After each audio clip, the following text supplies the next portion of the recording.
A todos los presentes. Perdón, vamos a poner... Ya, ahora sí. ¿Cómo estás? Buenas noches a todos, todas.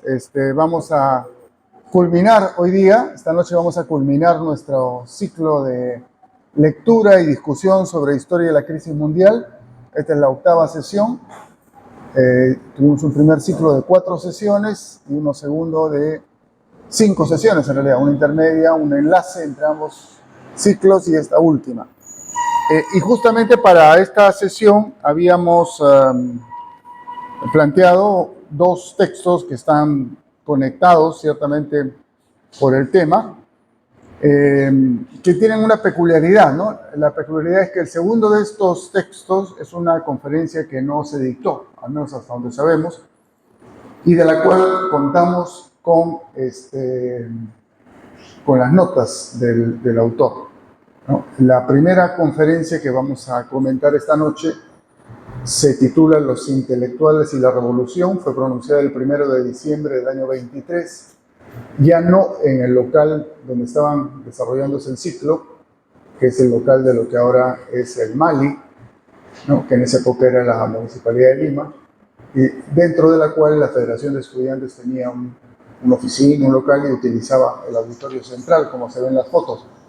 Pero a diciembre ya habían sido desalojados del local, y entonces esta conferencia se dictó en el local de la Federación de Panaderos. No, perdón, de choferes y casi digo mototaxistas, no, choferes y conductores de tranvías y ese tipo de cosas, colectiveros, qué sé yo. Pero un sindicato muy importante, ¿no? Muy importante en esos años ya. Eso fue en diciembre del año 23. Y bueno, y el otro tema del cual tenemos las notas de José Carlos, la crisis filosófica, hasta donde sabemos no se dictó.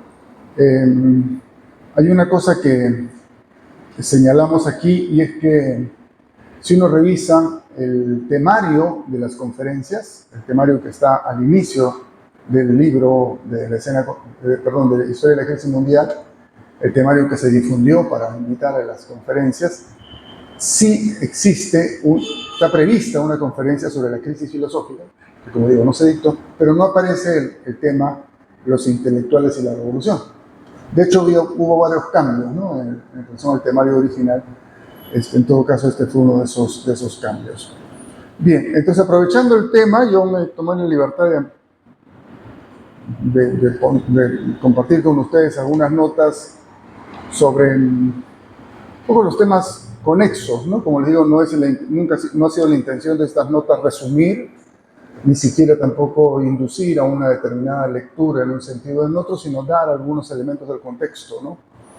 Y me parecía importante llamar la atención, y me hizo revisar textos y pensar un poco el asunto, este tema de los intelectuales, ¿no? Que es un tema con historia propia dentro del marxismo, dentro de las ciencias sociales, en general en la historia del mundo moderno y contemporáneo, ¿no? Y me acordé de la cita que he puesto ahí como epígrafe, la cita del Manifiesto Comunista, ¿no? Que es muy interesante porque en realidad es una cita no sobre los intelectuales en general, sino es casi una cita en primera persona, es una cita sobre Marx y Engels, cómo así terminamos en el proletariado, nosotros, ¿no? Y como seguramente han visto ustedes en el texto, al final hubo una suerte de reflexión crítica sobre la forma como se entienden a sí mismos Marx y Engels y cómo entienden a los intelectuales, que lo ven aquí como un grupo social un poco flotando en el aire, que da un salto, ¿no? De una clase a otra, gracias a una opción teórica, ¿no? Lo que dice el texto del manifiesto es que hay un sector de ideólogos burgueses que se han elevado hasta la comprensión teórica del conjunto del movimiento histórico y por eso saltan de la burguesía al proletariado.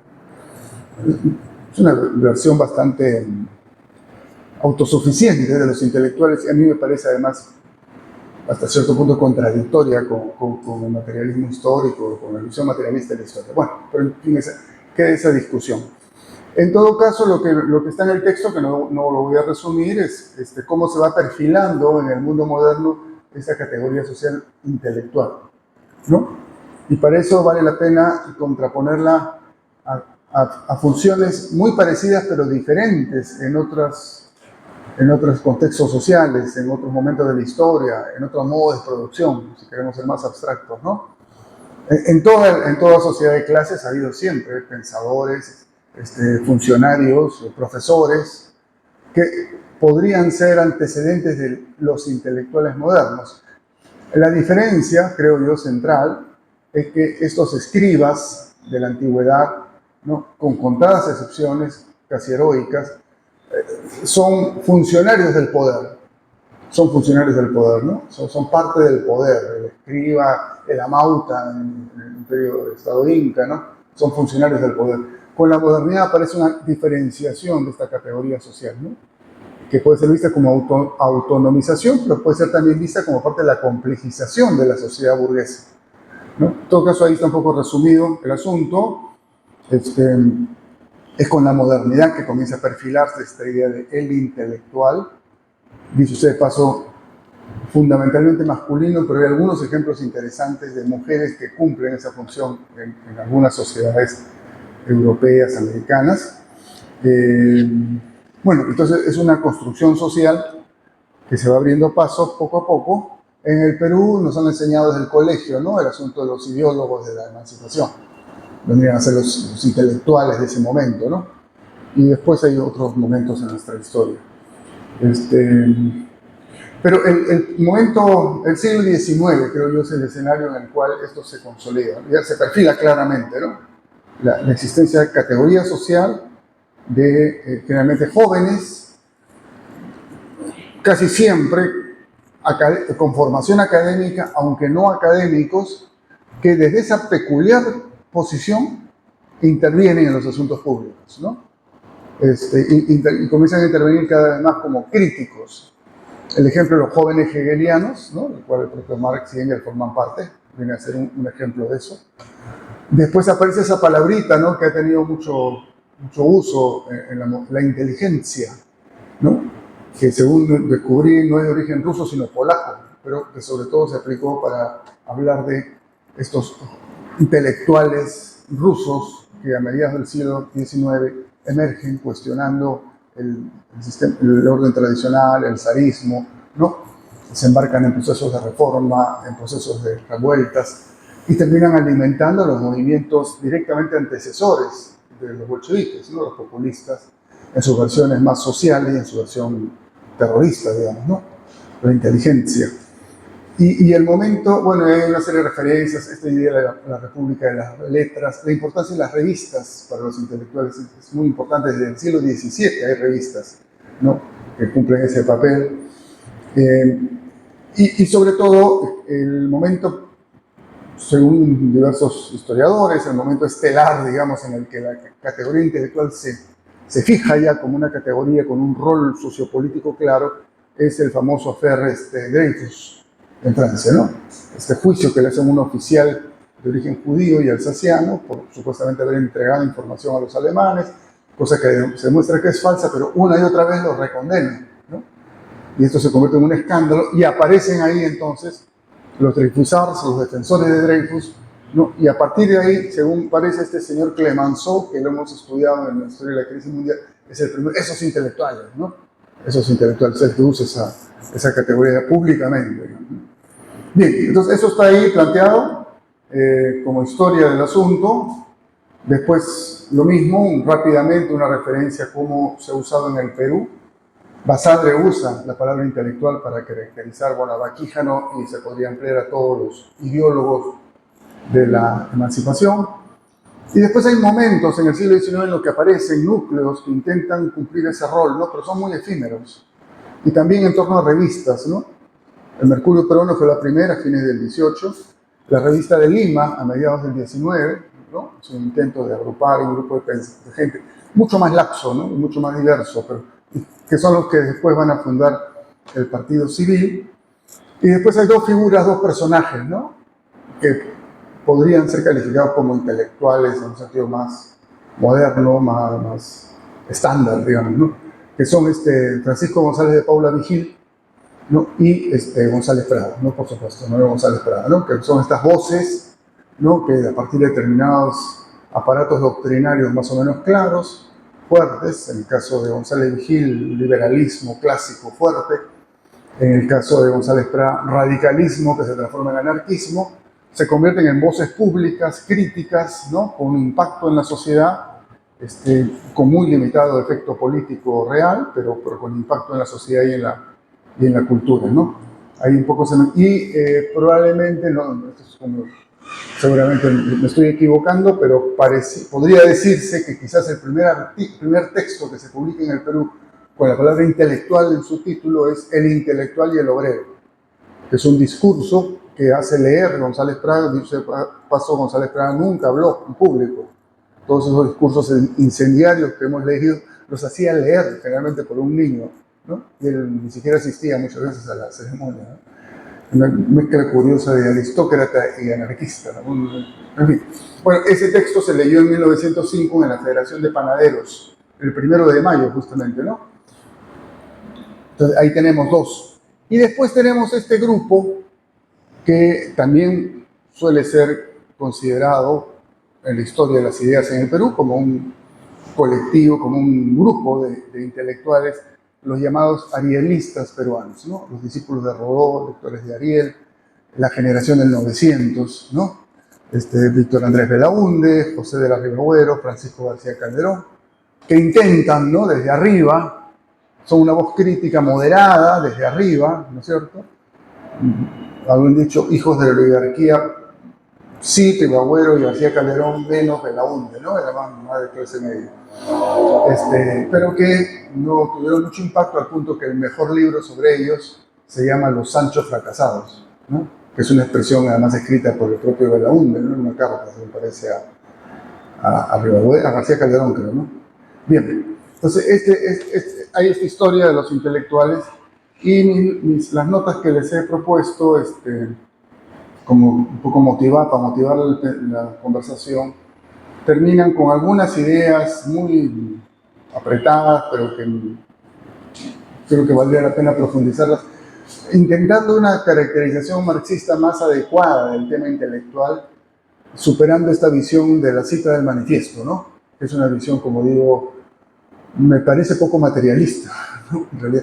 Y creo que tomando esto del intelectual orgánico de Gramsci, se puede llegar a una visión más materialista del intelectual. El intelectual es parte de la totalidad burguesa, que cumple una función ahí de enlace, de conexión entre lo particular y lo general, y que a partir de la dinámica de esa función puede llegar a procesos de radicalización que no implican saltar por encima, sino simplemente, al igual que el obrero toma conciencia de la explotación, el intelectual toma conciencia de la enajenación, de la cosificación y se alinea pues con quienes tienen preocupaciones similares. No se sale de ningún lado, salta por encima de. Pero en fin, creo que la visión de Gramsci nos podría ayudar en ese sentido. Lo dejo ahí. Y bueno, eso, ¿no? Para seguir. Y ahí entonces una pequeña reflexión sobre intelectuales y conciencia de clase, ¿no? Cómo contribuyen el texto clásico, Lenin, al quehacer, sus aciertos y también sus limitaciones, una cierta unilateralidad, me parece, pero sí hay un asunto importante, ¿no? O sea, no es nadie produce por sí solo una visión de la totalidad. Se requiere una conexión y el intelectual aporta algo a eso, ¿no? Pero la clase como tal aporta también algo a eso, ¿no? Es que viene el intelectual, lo ilustra y el obrero se vuelve un proletario consciente, ¿no? Eso además se discutió mucho en torno al quehacer desde los años 20, los años 60 y posteriormente. Eso entonces sobre el primer texto, y el segundo, muy rápidamente, la crisis filosófica, ¿no? Mi gran pregunta para la conversación es, ¿a qué se refiere la palabra crisis en ese título y en el texto? ¿Y a qué se refiere la palabra filosofía en ese texto? ¿Es la crisis de una escuela? ¿Es la crisis de la filosofía académica? ¿Es la crisis de la actividad filosófica? ¿O es la crisis de algo más, cómo decirlo? Bueno, el propio Mariátegui propone ahí en su texto, ¿no? Una suerte de aproximación al asunto, algo más, menos rígido, ¿no? La filosofía como algo así, el espíritu del tiempo, ¿no? la ideología, podríamos decir hoy quizás, ¿no? Lo que rige la vida, los valores, las ideas. Bien, eso como observación ahí, ¿no?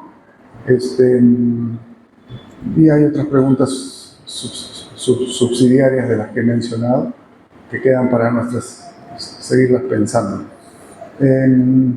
No alcancé a incluir, y espero poder hacerlo ya cuando nuestra idea es publicar todo esto, ¿no? Hemos insistido desde el principio que estos textos de Mariátegui, si bien plantean cosas muy nuevas para el Perú, siempre están en conexión con preocupaciones, con cosas que Mariátegui ha estado intuyendo o desarrollando antes, ¿no? Y su noción de crisis, su noción de filosofía, su noción de, incluso su apreciación del mundo intelectual, ¿no?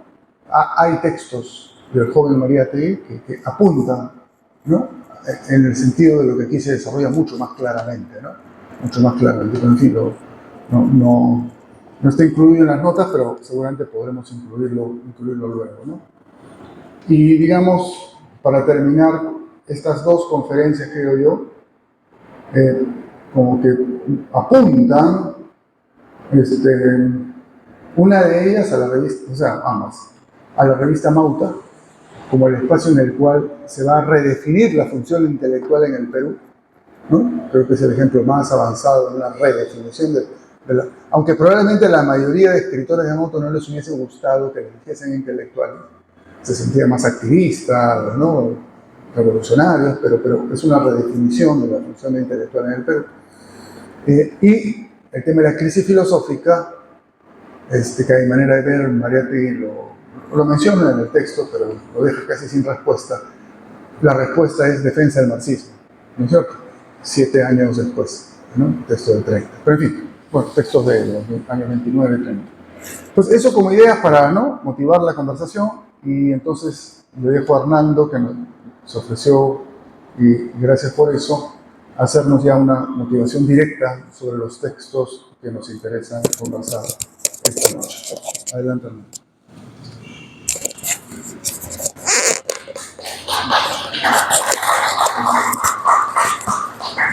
Muy bien. Yo encuentro un vínculo bastante cercano entre ambos textos, ¿no?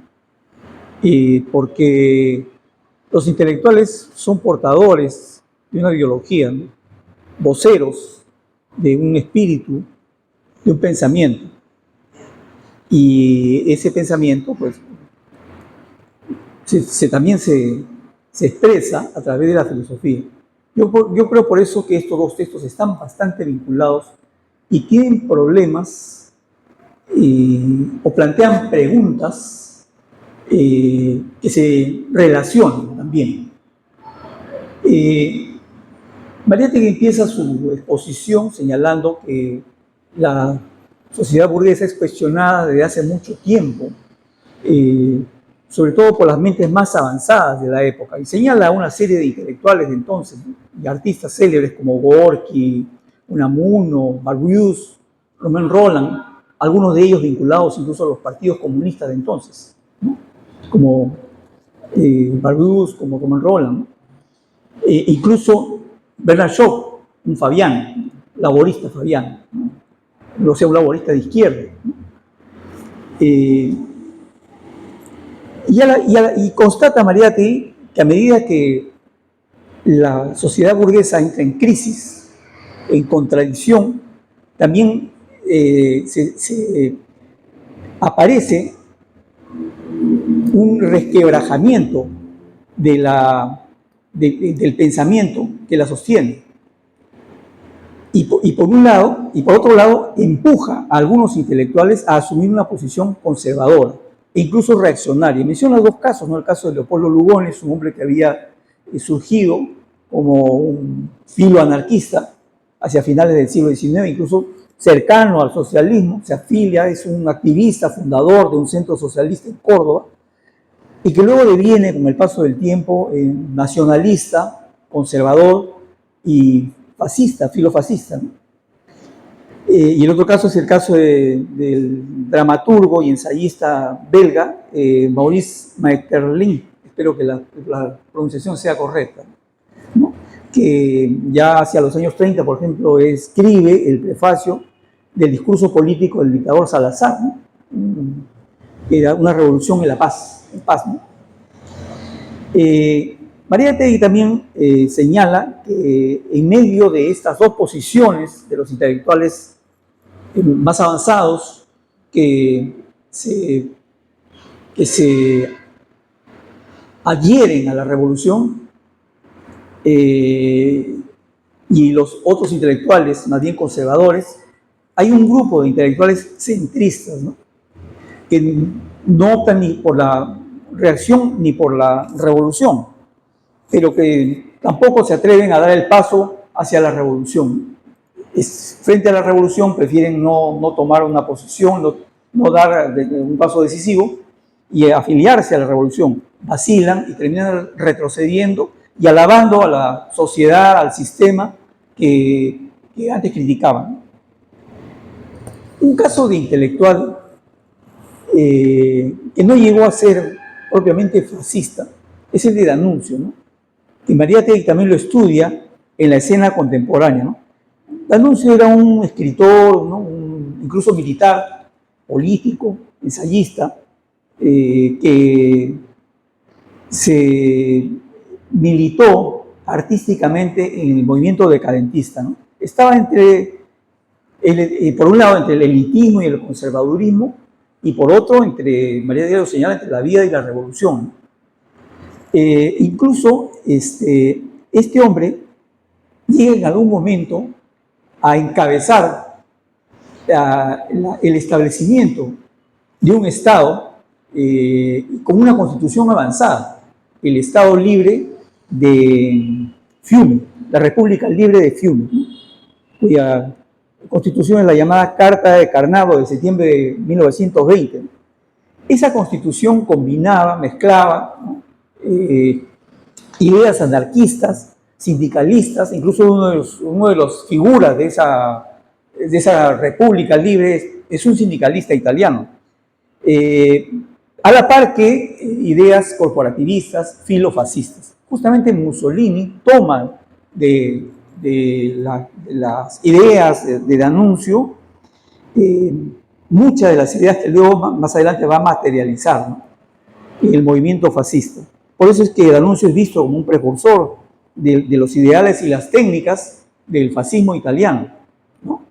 No llega a ser él mismo un militante del fascismo, pero es el precursor, el inspirador de las ideas fascistas.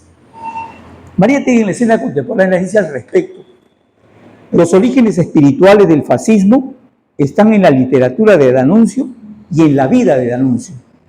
D'Annunzio puede, pues, renegar del fascismo, pero el fascismo no puede renegar de D'Annunzio. D'Annunzio es uno de los creadores, uno de los artífices del estado de ánimo en el cual se ha incubado y se ha plasmado el fascismo. Y también citado por Mariátegui, Adriano Tíger afirma: la mentalidad d'annunciana, nutrida de recuerdos de la Roma imperial y de las comunas italianas de la Edad Media, formada de naturalismo pseudopagano, de aversión al sentimentalismo cristiano y humanitario, de culto a la violencia heroica, de desprecio por el vulgo profano, curvado sobre el trabajo servil. Mariátegui luego se aboca a formular una explicación del porqué del conservadurismo de un sector de los intelectuales. Entonces, ahí alude a la base material de ese conservadurismo. Por un lado, señala el atractivo que significa, pues, el poder y el dinero de la burguesía, ¿no? Que suponen, pues, vínculos ventajosos para la producción artística y literaria, porque llevan a honores y dinero, ¿no? Mariátegui afirma: la burguesía es aún demasiado fuerte y rica para contar con una numerosa clientela intelectual. O sea, por un lado, es la base material la que induce a un sector de los intelectuales a asumir posiciones conservadoras e incluso reaccionarias, a estar del otro lado, del lado de la burguesía. Pero por otro lado, Mariátegui también señala razones de orden subjetivo. Dice Mariátegui que psicología y la mentalidad del intelectual y del artista está acostumbrada a una posición conservadora y saturada de prejuicios y sentimientos burgueses. Ese tipo de intelectuales, señala, carecen de la agilidad y la sensibilidad precisa para una actitud mental y espiritual radicalmente nuevas. En el texto luego señala cómo es que mientras que el conservadurismo, incluyendo aquel que lleva a la Segunda Internacional a las posiciones reformistas que asume, va junto con el envejecimiento, no solamente físico, sino también mental, intelectual, de los intelectuales, ¿sí? En cambio, se sostiene que la Tercera Internacional está llena, pues, de jóvenes, de intelectuales jóvenes, ¿no? de figuras jóvenes. Dice Mariátegui, para comprender la revolución, para sentirla, para amarla integralmente, hace falta también una generación que nazca con las disposiciones necesarias. Es decir, con esa capacidad, con esa sensibilidad, ¿no? Y con ese fervor, con ese compromiso, ¿no? Que conduzca al intelectual a estar del lado de la revolución.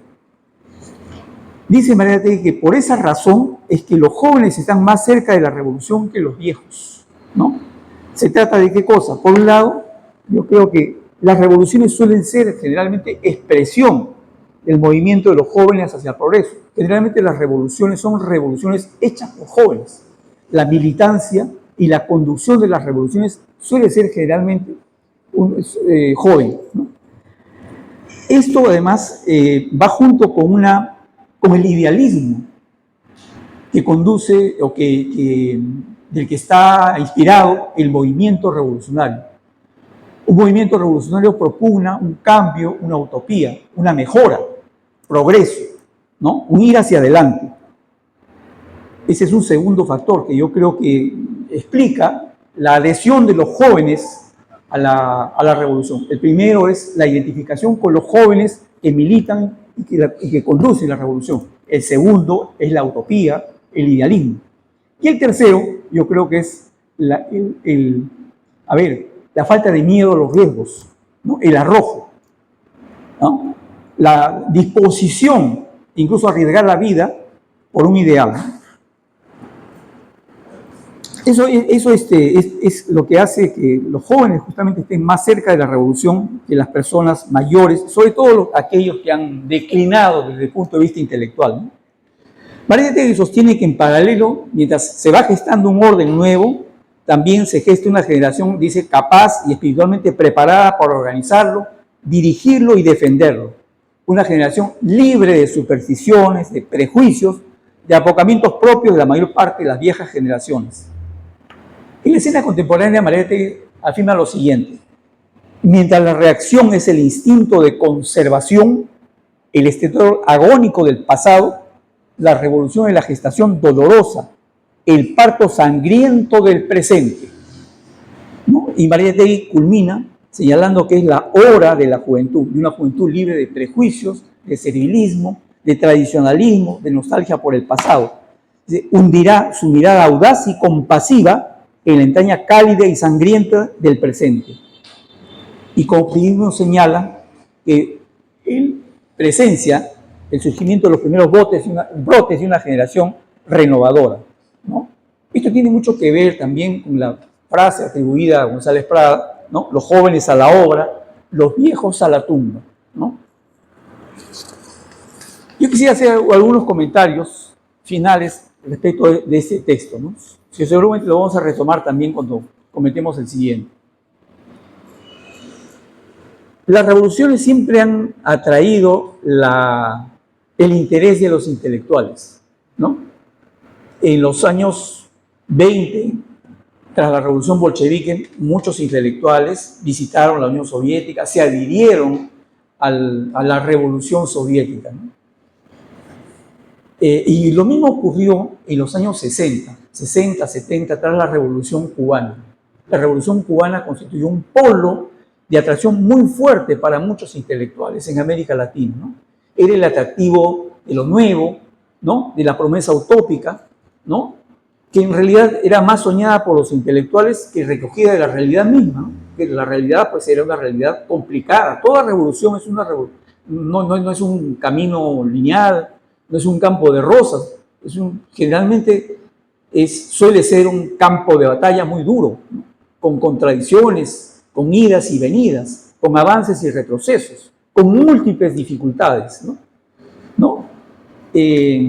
Yo creo que precisamente esas dificultades y la falta de solidez lo que lleva a estos intelectuales al desencanto ante la realidad. Desencanto, ¿no? El caso, por ejemplo, de Vargas Llosa, ¿no? Para citar un caso, o el de Cabrera Infante, que también se va de la Revolución Cubana, pero creo que más por razones de índole personal. ¿Y cuál es esa realidad de la que se desencantan los intelectuales? Todos los intelectuales que acudían a las reuniones de la Casa de las Américas, que visitaban masivamente las embajadas cubanas en América Latina, en diversas partes del mundo, ¿no? Luego desaparecen, ¿no? ¿Se desencantan ante qué? Ante una realidad que es cruel, que es problemática, que a veces es sangrienta y muchas veces incierta. La más de las veces incierta, porque las revoluciones son así.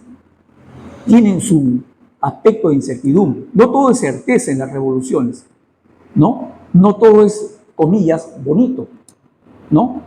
No todo es democrático en el sentido burgués como entendemos la democracia. A veces es necesaria la energía, la fuerza, ¿no? Para poder defender las revoluciones. Y eso pues lleva a algunos intelectuales al desencanto, ¿no?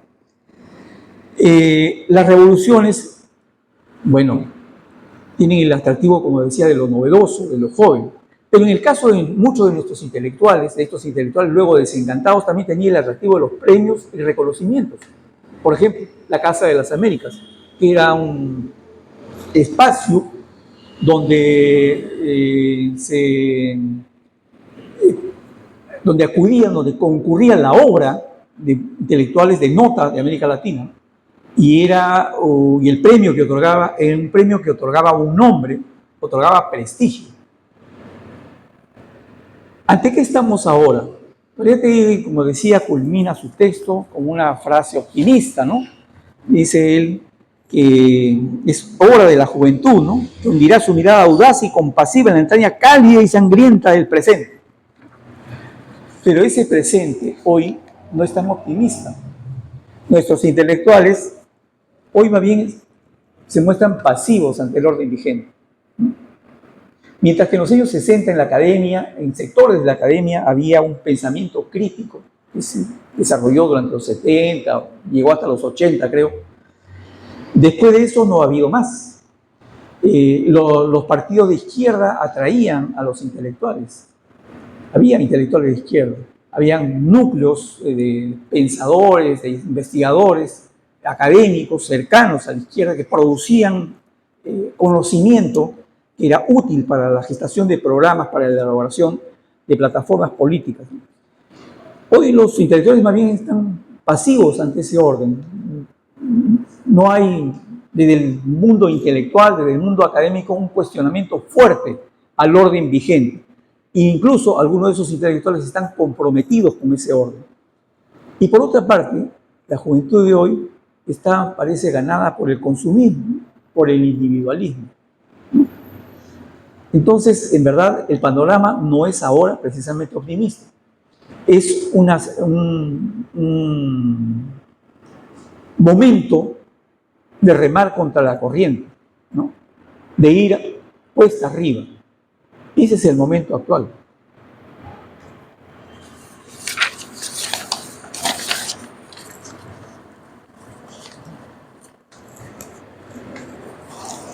En el texto de la crisis filosófica, Mariátegui señala con certeza de que, bueno, cada civilización tiene su propia manera de ver, de percibir el mundo, ¿no? Y de entenderlo, de comprenderlo, de interpretarlo, y una actitud ante este, ¿no? Eso, dice Mariátegui, constituye la esencia de esa civilización, su espíritu, ¿no? A su vez, las ideas, el pensamiento, constituyen un indicador del estado de una civilización. Y Mariátegui señala que la decadencia de una civilización justamente está señalada, está puesta de manifiesto por la decadencia de su pensamiento. Dice Mariátegui que las ideas surgen de la realidad e influyen sobre esta.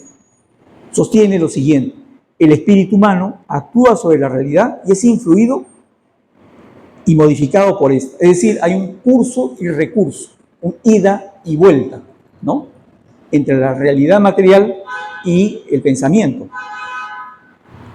Pone el ejemplo de los efectos que tuvo el descubrimiento copernicano, que significó pues el heliocentrismo, desplazó a la idea de la Tierra como centro del universo, y puso en cuestión también el antropocentrismo y el dogma religioso vigente hasta entonces, ¿no?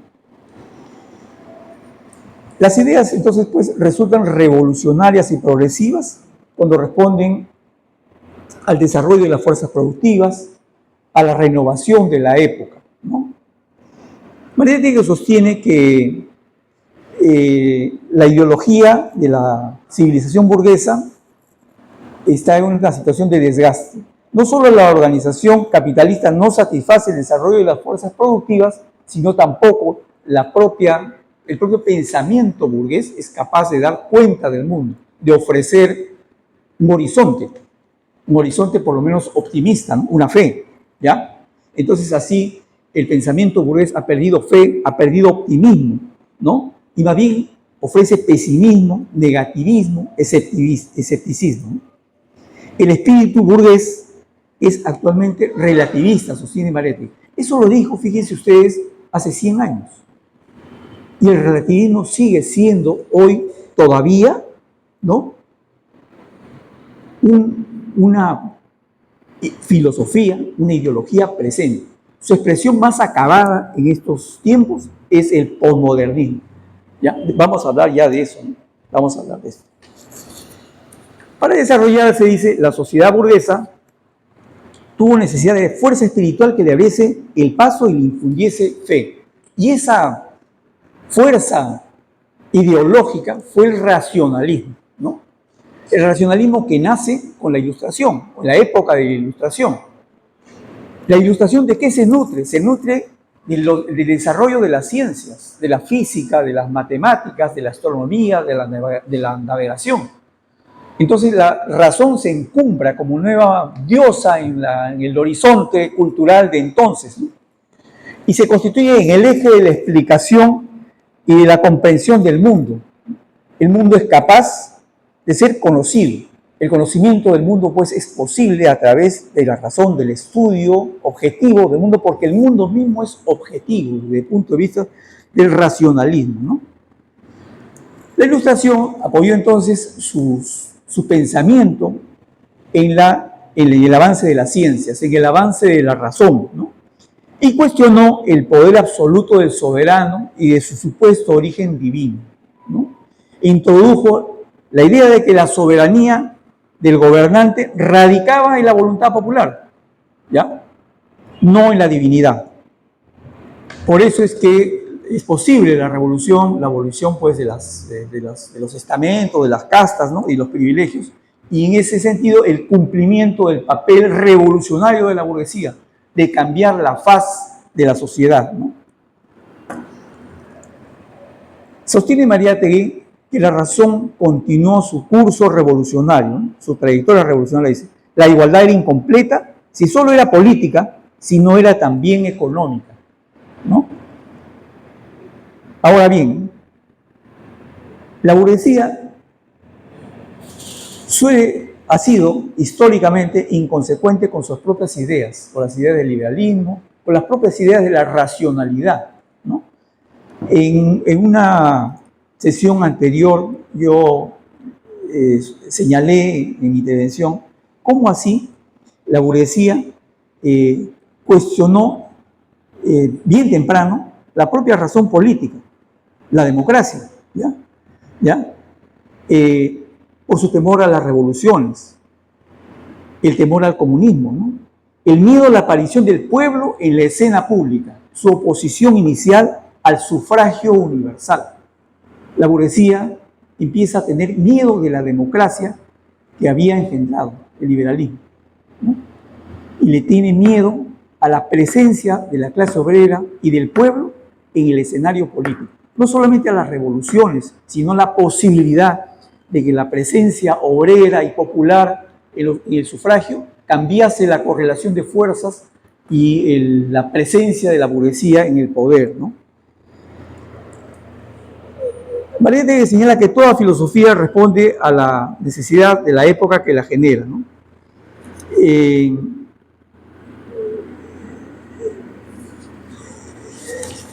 Dice Mariette que se produce entonces con el paso del tiempo una revisión de la mentalidad racionalista, ¿no? La aparición del evolucionismo y del historicismo.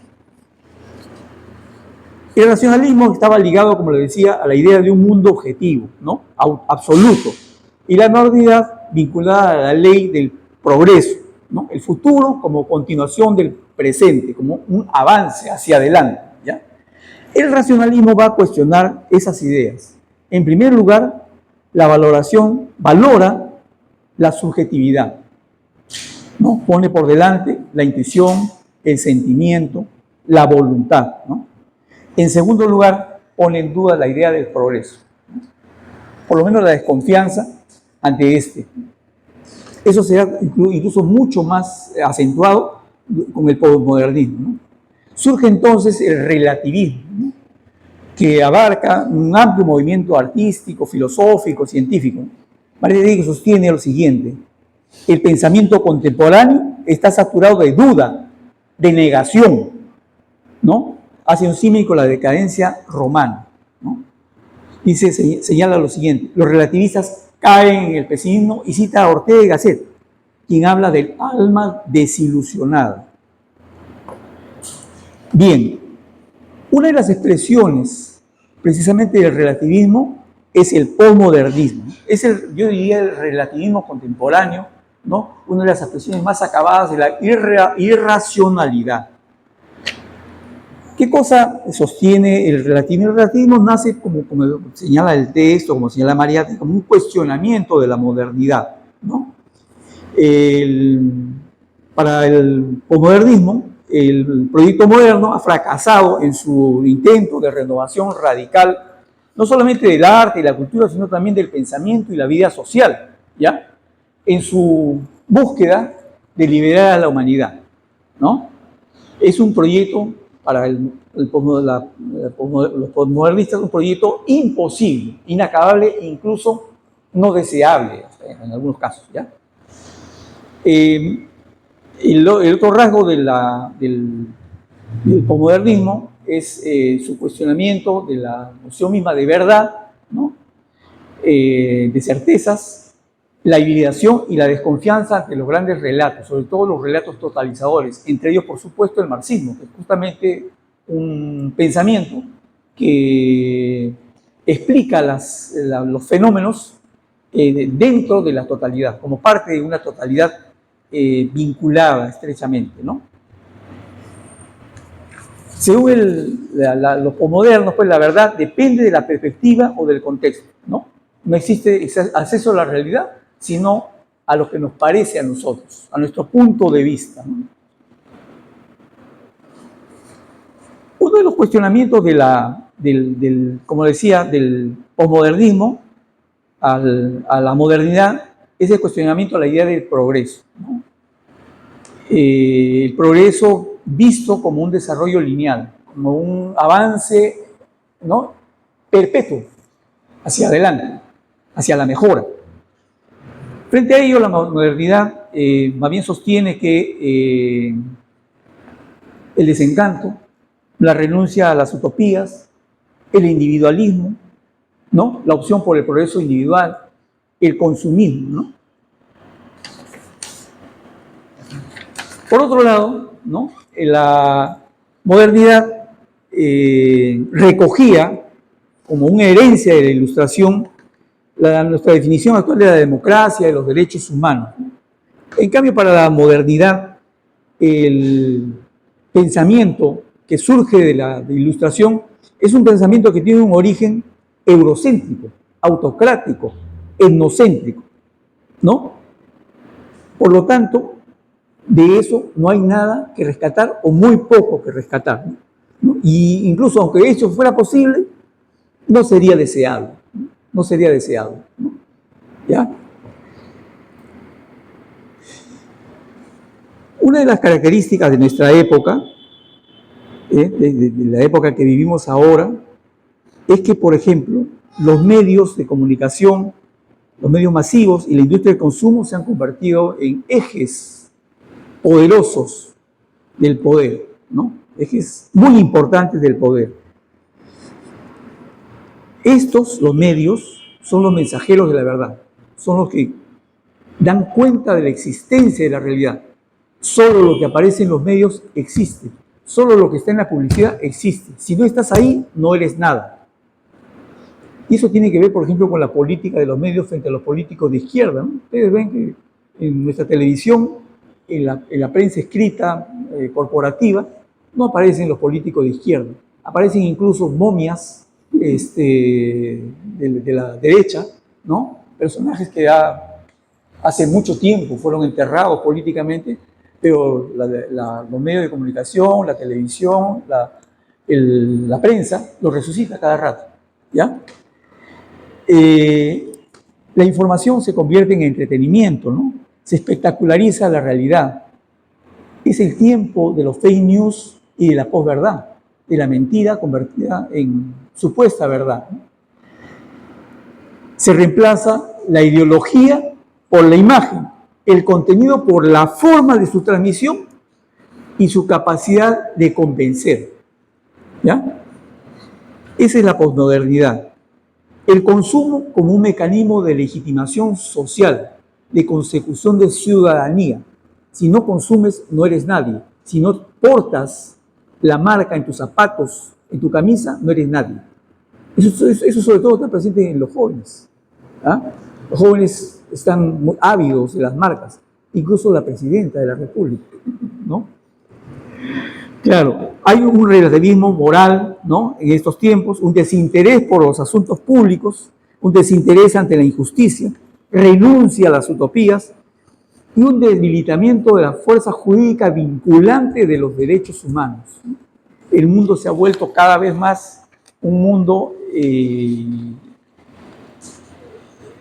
es un mundo donde la injusticia, la irracionalidad están de alguna manera legitimadas, legalizadas por el poder, por quien tiene el poder, ¿no? Esta crisis,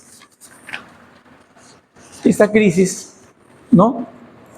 Tiene, por otro lado, como contraparte o como parte del mismo fenómeno, la ideología burguesa actual. ¿Qué caracteriza a la ideología burguesa actual? Su agresividad, ¿cómo se llama? El fascismo o neofascismo, ¿no? El desarrollo ahora de un pensamiento fascista, racista, la discriminación contra los migrantes, contra las minorías, la negación de libertades, la segregación, la restricción de los derechos humanos, la limitación y el vaciamiento de la democracia y la guerra, o sea, la barbarie. Mariátegui concluye su texto con una frase, dice: solo hay una fe, la de la revolución. Muy bien, pero ahora la pregunta es entonces, ¿qué es necesario para la creación de una nueva cultura, de una revolución en el pensamiento, de un mito moderno que atraiga a multitudes y a los intelectuales? Porque finalmente la fe se basa de alguna manera en certezas, no en incertidumbres, ¿no? ¿Qué problema se enfrenta a este desafío? En primer lugar, la bancarrota del dogmatismo, del posmarxismo, del marxismo legal, o las expresiones modernas del marxismo legal. El marxismo legal fue una corriente que apareció en Rusia a finales del siglo XIX, que asumía algunas ideas de Marx, ¿no? Pero no pues la idea de la dictadura del proletariado, por ejemplo, ¿no? ¿Ya? Bueno, yo creo que ese pensamiento está en bancarrota porque no ha sido capaz de producir ninguna no ha tenido ninguna expresión política significativa, ¿no? El reformismo no ha dado lugar a ninguna expresión política significativa, por lo menos no en nuestro país, ¿no? Otro problema ha sido el derrumbe del socialismo real, ¿no? ¿Ya? Que de alguna manera también se inspiraba en ese marxismo ortodoxo, dogmático, ¿verdad? Hoy vivimos una época con falta de referentes. Esta no es la época, pues, de la revolución soviética triunfante, ¿no? Que luego, pues, se trunca de alguna manera, o la imagen, por lo menos, que genera expectativas en los intelectuales, en diversos pueblos del mundo, de alguna manera se trunca con el estalinismo, con los crímenes que se cometen en el periodo estalinista, pero luego también, pues, con la forma como la Unión Soviética conduce sus relaciones no solamente con otros estados, sino con los pueblos, ¿no? Y actualmente, tras la caída de la Unión Soviética, no han surgido otros referentes. La propia revolución cubana es una revolución muy desgastada, ¿no? Yo no diría, no me atrevería a decir que se ha envejecido, pero sí tiene muchos problemas, ¿no? Y ya no es ahora, de alguna manera, un atractivo para los jóvenes, para los intelectuales, ¿no? No es necesariamente culpa de los revolucionarios cubanos, ¿no? Sino también de una situación peculiar que vive Cuba, de 60 años de bloqueo. Yo creo que hay una necesidad hoy en día de volver a la fuente, ¿no? Al pensamiento clásico, estudiar de nuevo a Marx, a Lenin, a Mao, Trotsky, ¿no? A Mariátegui, por supuesto, a Mariátegui, ¿ya? De aplicar ese estudio a nuestra comprensión de la realidad nacional e internacional, vincular nuestro mundo, ¿no? Nuestra provincia peruana con el mundo, ¿ya? Ya retomar los principios, ¿no? ¿De qué hablamos entonces? De la actualidad de la revolución. ¿Se acuerdan ustedes del texto de Lucas que vimos la semana pasada? Justamente una de las cosas que dice, que destaca Lucas de Lenin, es la actualidad de la revolución. Lenin siempre tenía presente en su pensamiento la revolución, ¿no? Incluso en los momentos más difíciles de derrota, ¿ya? Otro tema creo que debe motivarnos a la discusión es el tema de la dictadura del proletariado, ¿no? La dictadura del proletariado es un principio que muchos lo cuestionan y supone autoritarismo, supone verticalismo, pero la dictadura del proletariado finalmente puede tener diferentes expresiones, diferentes manifestaciones, ¿ya? Yo creo que cada pueblo adapta. En una revolución es necesario siempre un poder fuerte y que tenga firmeza, si no una revolución no se sostiene. Y eso es una forma de dictadura, ¿no? Debemos retomar el internacionalismo, los temas de la organización política, ¿no? Y la práctica como criterio de verdad. La teoría tiene que nutrirse de la práctica, ¿ya? Estamos ante un mundo donde ya aquí se ha señalado, ante el dilema de socialismo o barbarie.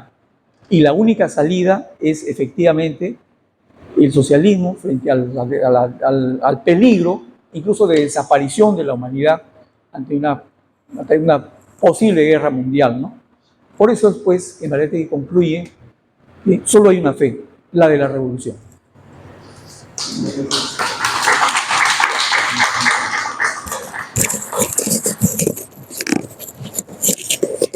Gracias, Hernando. Sí, bueno, abrimos entonces las intervenciones. Creo que la presentación de Hernando además ha abierto una serie de debates, ha vinculado los temas de la conferencia con varias discusiones contemporáneas, entonces seguramente provocará intervenciones interesantes, polémicas, que van a enriquecer nuestra comprensión de los textos de Mariátegui y más que de los textos, de los temas, ¿no?, que los textos nos han propuesto. Entonces, adelante, a ver, ¿quién se anima? ¿Quién abre el ciclo? ¿Quién se lanza el ruedo? Álvaro Campana, adelante. Y después Carlos ya estaba listo también. Sí. No, pero este es para el parlante para que todos podamos escuchar. Las dos cosas, dos micros. Claro. Bien, bueno, Efectivamente se han abierto varios temas. Este tema sobre el cual además en un contexto más bien antiintelectual como el nuestro, ¿no? Se vuelve a plantear, ¿no? Sobre el rol de los intelectuales y su vínculo con la clase social, ¿no? Que es algo que creo que sobre el cual debemos reflexionar, cuál es el papel de efectiva, o cómo se produce además ese paso entre ser una clase en sí, una clase para sí, todo este tema que es complejo, digamos, en el marxismo y que ha buscado ser resuelto de diversas maneras. A mí me parece que es un tema problemático que deberíamos abordar porque a veces efectivamente hemos caído en una mirada economicista del marxismo mismo, ¿no? Y del proceso histórico, y como dicen, ¿no? El intelectual en el aire, ¿no? Y no como parte, que a mí me parece bien sugerente esa idea de las propias fuerzas productivas, ¿no? Estamos entendiendo las fuerzas productivas como las tecnologías, o, ¿no? Pero como muy bien dicen, ¿no? Son conocimientos científicos, son nuevas perspectivas que se van abriendo, y claro, si reconocemos que el marxismo es esta filosofía de la praxis, esta mirada crítico-práctica de la realidad, pues los intelectuales hacen parte también de esas fuerzas productivas, y además tenemos una mirada sobre la clase trabajadora distinta, ¿no? Que no es solamente, digamos, la clase obrera del siglo XIX, ¿no? Sino que es o el fordista, digamos, ¿no? Si no podemos entenderla. Y creo que hay varios intelectuales contemporáneos, críticos, que han tratado de reflexionar sobre ese tema, ¿no? Y han sido denostados, además. Por ejemplo, el obrerismo italiano, ¿no? Que a mí me parece bien interesante. Negri, Virno, toda esta gente que hace una indagación sobre eso, y creo que sí valdría la pena, y mirando a Marx además, ¿no? Partiendo por Marx ellos, ¿no? Creo que sí valdría la pena mirar, ¿no?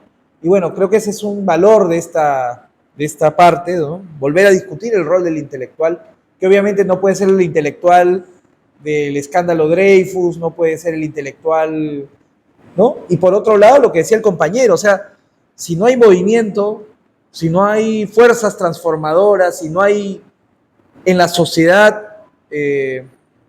también procesos, que además los hay permanentemente, que tienen tendencias transformadoras, tampoco hay intelectuales, ¿no? Esa es una cosa también de ida y vuelta, ¿no? O sea, lo que decía Gramsci, ¿no? Ningún intelectual inventa por sí mismo, ¿no? Sino que somos parte de algo, una fuerza histórica, ¿no? Eso creo que es importante entenderlo. Una segunda me parece interesante también esto de D'Annunzio que traía el compañero acá, ¿no? Por mirar un poco nuestro propio tiempo, lo contradictorio que es nuestro propio tiempo, ¿no? De estas mezclas que aparecen, estos monstruos que aparecen, donde se mezclan incluso ideologías o componentes de una ideología socialista histórica y componentes filofascistas. Eso ocurría entonces y ocurre ahora, ¿no? Y ocurre también en la posición que van tomando varios actores sobre la guerra interimperialista, por ejemplo, ¿no? ¿Qué rol estamos, qué posición vamos tomando, ¿no? En ese contexto, cómo le damos incluso un valor a una mirada más geopolítica que una mirada materialista y de clase, por ejemplo, ¿no? O sea, creo que ahí hay un componente que debería llevarnos a reflexionar, porque hay fenómenos, en este momento la izquierda alemana, por ejemplo, se está dividiendo otra vez, ¿no? Y quien va ganando fuerza es una izquierda alemana que conecta con estos contenidos antimigrantes, ¿no? Y que reproduce esta idea de esta crítica a la cultura woke y no sé qué, ¿no? Entonces, sí, o sea, toma mucho muchos componentes de la derecha, ¿no? De la derecha para, en fin. Entonces nos muestra que es una cosa que está ocurriendo incluso en este momento.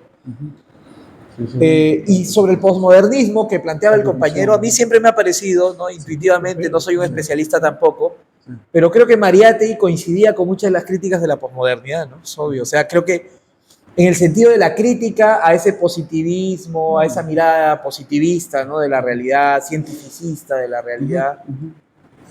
Y claro, digamos, y hemos vivido toda una crítica a esa modernidad a lo largo de estos años que no deberíamos tirar a la basura, simplemente, ¿no? Como que fuera solamente la ideología del neoliberalismo. Creo que esto que se ha dado en llamar posmodernidad es más complejo que eso, creo yo. No.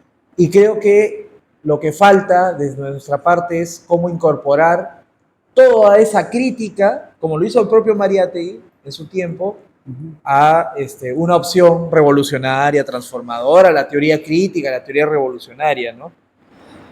Y que, bueno, en realidad el gran problema que tenemos ahora, el compañero ha definido varios elementos, es la ausencia de un mito, ¿no? La ausencia de esa apuesta revolucionaria, ¿no? Sobre qué se basa ahora, o qué se basaría ahora, ¿no? Esa fe revolucionaria. ¿En qué se va a basar ahora, ¿no? Después de lo que estamos viviendo? O sea, a inicios del siglo estaba la Revolución Rusa, ni más ni menos, o sea, es un hecho real, concreto. Nosotros, ¿a dónde miramos? Como digamos, como un elemento que nos diga y que nos plantee un horizonte. ¿Dónde están las tendencias revolucionarias ahora? Sobre las cuales deben cabalgar los revolucionarios. Eso es lo que habría que preguntarnos ahora, ¿no? Y cómo a partir de ahí puede surgir un nuevo mito revolucionario. Y claro, ahí creo que está el gran problema que tenemos, ¿no? Muy bien. Gracias. A ver, Carlos, ahí sigue el orden de los... ¿O no?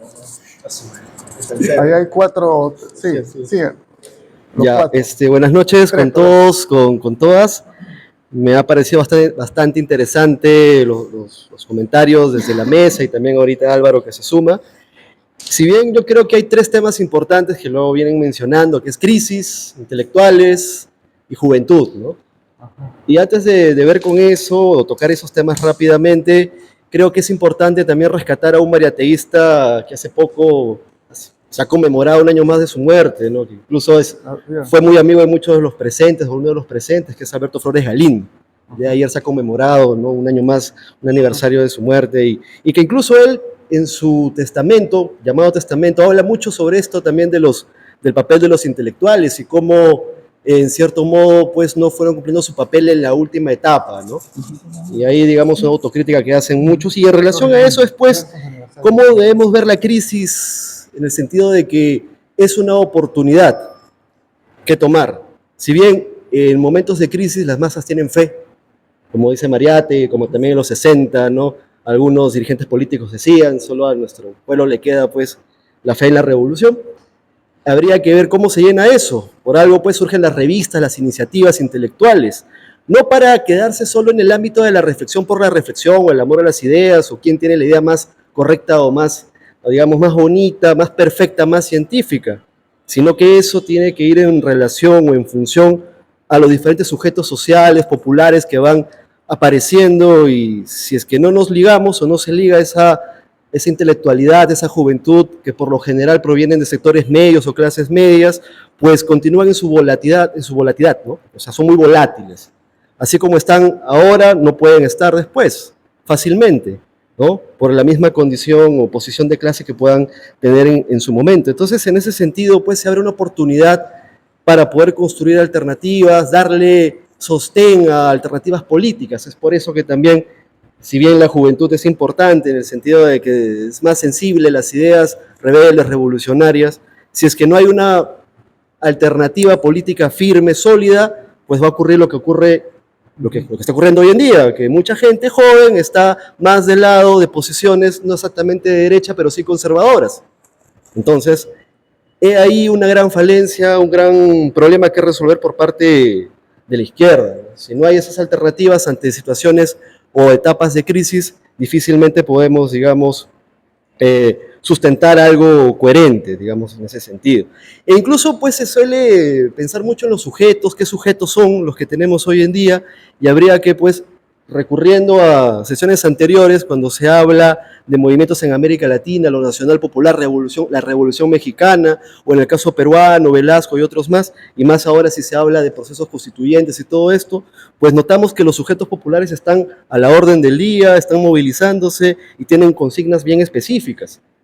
El reto para los socialistas, en todo caso, y eso lo sustenta Mariátegui en cierto modo, es que los socialismos o el socialismo en la periferia vendría a tener un carácter muy particular, ¿no? Por algo hemos tenido un APRA en la década del 20, hemos tenido un Perón en Argentina, hemos tenido el movimiento sandinista en Nicaragua, en Centroamérica, Revolución Mexicana, en México, valga la redundancia. En todo caso, ahí involucra cómo desde la intelectualidad de la juventud se asumen ese tipo de procesos y no solo se pasa a la acción, como se dice, dejar de reflexionar, que también es romper la unidad dialéctica entre acción y pensamiento, sino se debe pensar desde el propio movimiento social, desde la propia lucha popular que se tiene, y de acuerdo a eso ir construyendo alternativas. Y eso incluso es lo que de alguna u otra manera Alberto Flores Galindo demanda, denuncia y también hace la propia autocrítica del caso. En todo caso, sin ligazón al movimiento social, no valdría la pena la reflexión, ¿no? Si no tenemos ese enclave, sea en forma, movimiento, partido, político, frente, lo que fuese, eso va apareciendo de acuerdo a cada contexto, las herramientas son distintas, las expresiones son distintas en cada contexto, pues tenemos que saber leer eso a la luz de, digamos, orientaciones teóricas, políticas, en este caso revolucionarias, que nos puedan ayudar de acuerdo a los balances intergeneracionales, incluso históricos, de los últimos 30, 40, 60 años, ¿no? En el caso peruano, latinoamericano y por qué no decirlo a nivel internacional. Gracias. Adelante acá. Sí, tú. Después y después acá. ¿Qué tal? Buenas noches. Un agradecimiento a la mesa por la exposición.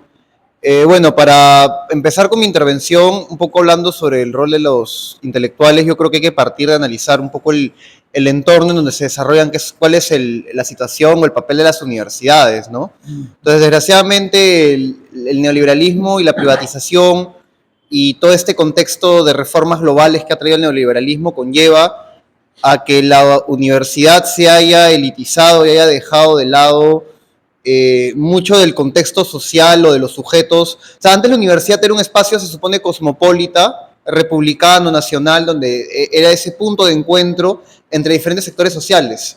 Ahora ya no. Y es más, la figura del profesor universitario se ha precarizado, ¿no? O sea, lo que tenemos ahora en la mayoría de casos son lo que se llama el profesor taxi, que es alguien que dicta, pues, un curso en 4 universidades diferentes y tiene que estar de un lado a otro, ¿no? Entonces, esa persona no va a investigar, esa persona no tiene tiempo ni para... Esa persona sobrevive.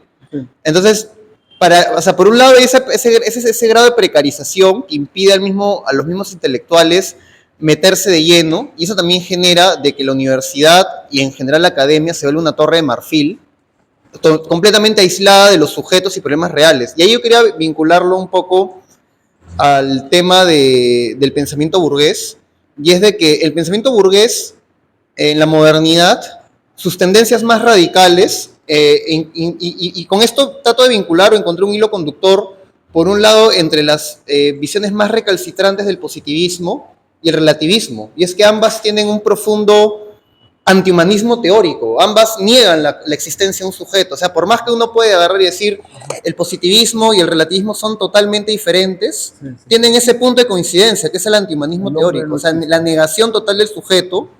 Yo creo que en ese caso el papel del marxismo es reivindicar y volver a poner en palestra la existencia de sujetos reales, y eso no solamente se tiene que hacer, no es posible hacerlo desde la teoría, sino que implica necesariamente que la investigación y la praxis tenga un sujeto o aterrice en una problemática real, que es justamente lo que no se está haciendo, ¿no?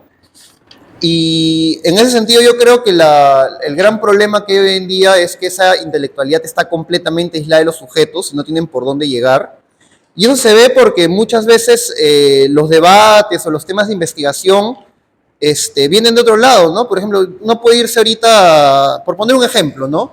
La Universidad UPC. Yo no he estudiado ahí, pero pongo eso de ejemplo porque es una universidad norteamericana prácticamente. O sea, los debates, los intelectuales, lo que tú lees, tiene que ver con la realidad norteamericana, los autores de allá, y no tienen ninguna conexión o relación necesariamente con lo que sucede en esta realidad. Entonces, ahí hay un tema bien delicado y bien complicado de cómo entrar de nuevo a la cuestión de los sujetos. Y bueno, tratando de vincularlo un poco al tema de la juventud y el neoconservadurismo, yo diría que los intelectuales están tan aislados de esa realidad que ni siquiera pueden ver los problemas propios de esas realidades occidentales, anglosajonas, ¿no? Porque yo entre esos dos marcaría 2 puntos de agenda, y ya con eso cierro mi intervención, que creo que son críticas que se ven. Y yo pongo de ejemplo, y creo que es bien, bien importante porque eso expresa parte de ese conservadurismo popular es todas esas teorías de la conspiración que te dicen, no, el 5G, las antenas, la ideología de género. Eso yo creo que eso es un indicador para entender, es un termómetro para entender cuál es el grado de conservadurismo en una sociedad. Entonces, yo ahí pondría dos ejemplos. El primero tiene que ver con todo este tema del globalismo, de la Agenda 2030, que dicen que la ONU quiere imponer un solo gobierno, una sola religión, ¿no? O sea, hay gente que de verdad cree eso, pero no es casual, porque en realidad eso es lo que expresa y eso es lo que se ve, por ejemplo, en la realidad europea o norteamericana. Pongo de ejemplo a Macron con Le Pen o a Trump con Biden, es este debate que hay entre mantener el globalismo como lo entendemos, de una economía de mercado totalmente abierta y desregulada, o un sector de la derecha campista, que tiene alianza con Putin y con China, que está pensando en un nacionalismo conservador, que quiere volver al Estado-Nación. Y esa es una pugna, digamos, actual en ese momento, pero la izquierda desgraciadamente no se mete, ¿sí? Y si se mete es para tirar barro con ventilador o para acomodarse al campismo del lado de los rusos en contra del imperialismo norteamericano. Entonces, furgón de cola. Y el último punto que pondría tiene que ver con el tema feminista.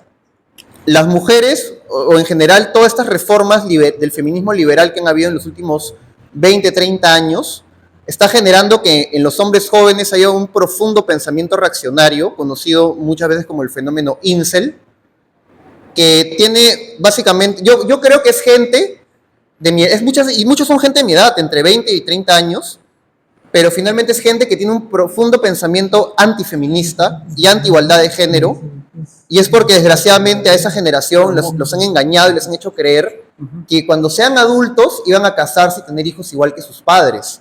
Pero llegan a esta edad y se dan cuenta que esa realidad ya no es posible, porque ahora las mujeres tienen autonomía, son parte del mercado laboral, y no se les ocurre un modelo de familia, un modelo de vida alternativo al que les dijeron. Entonces, ¿qué hacen? Tienden a lo conservador, y de nuevo la izquierda no está presente ahí tomando una posición ante eso. Eso sería todo. Excelente. Adelante tuyo, después el compañero. Gracias. Gracias por, No, primero no, él primero, sí, y después tú. Sí. gracias por la mesa y por los comentarios.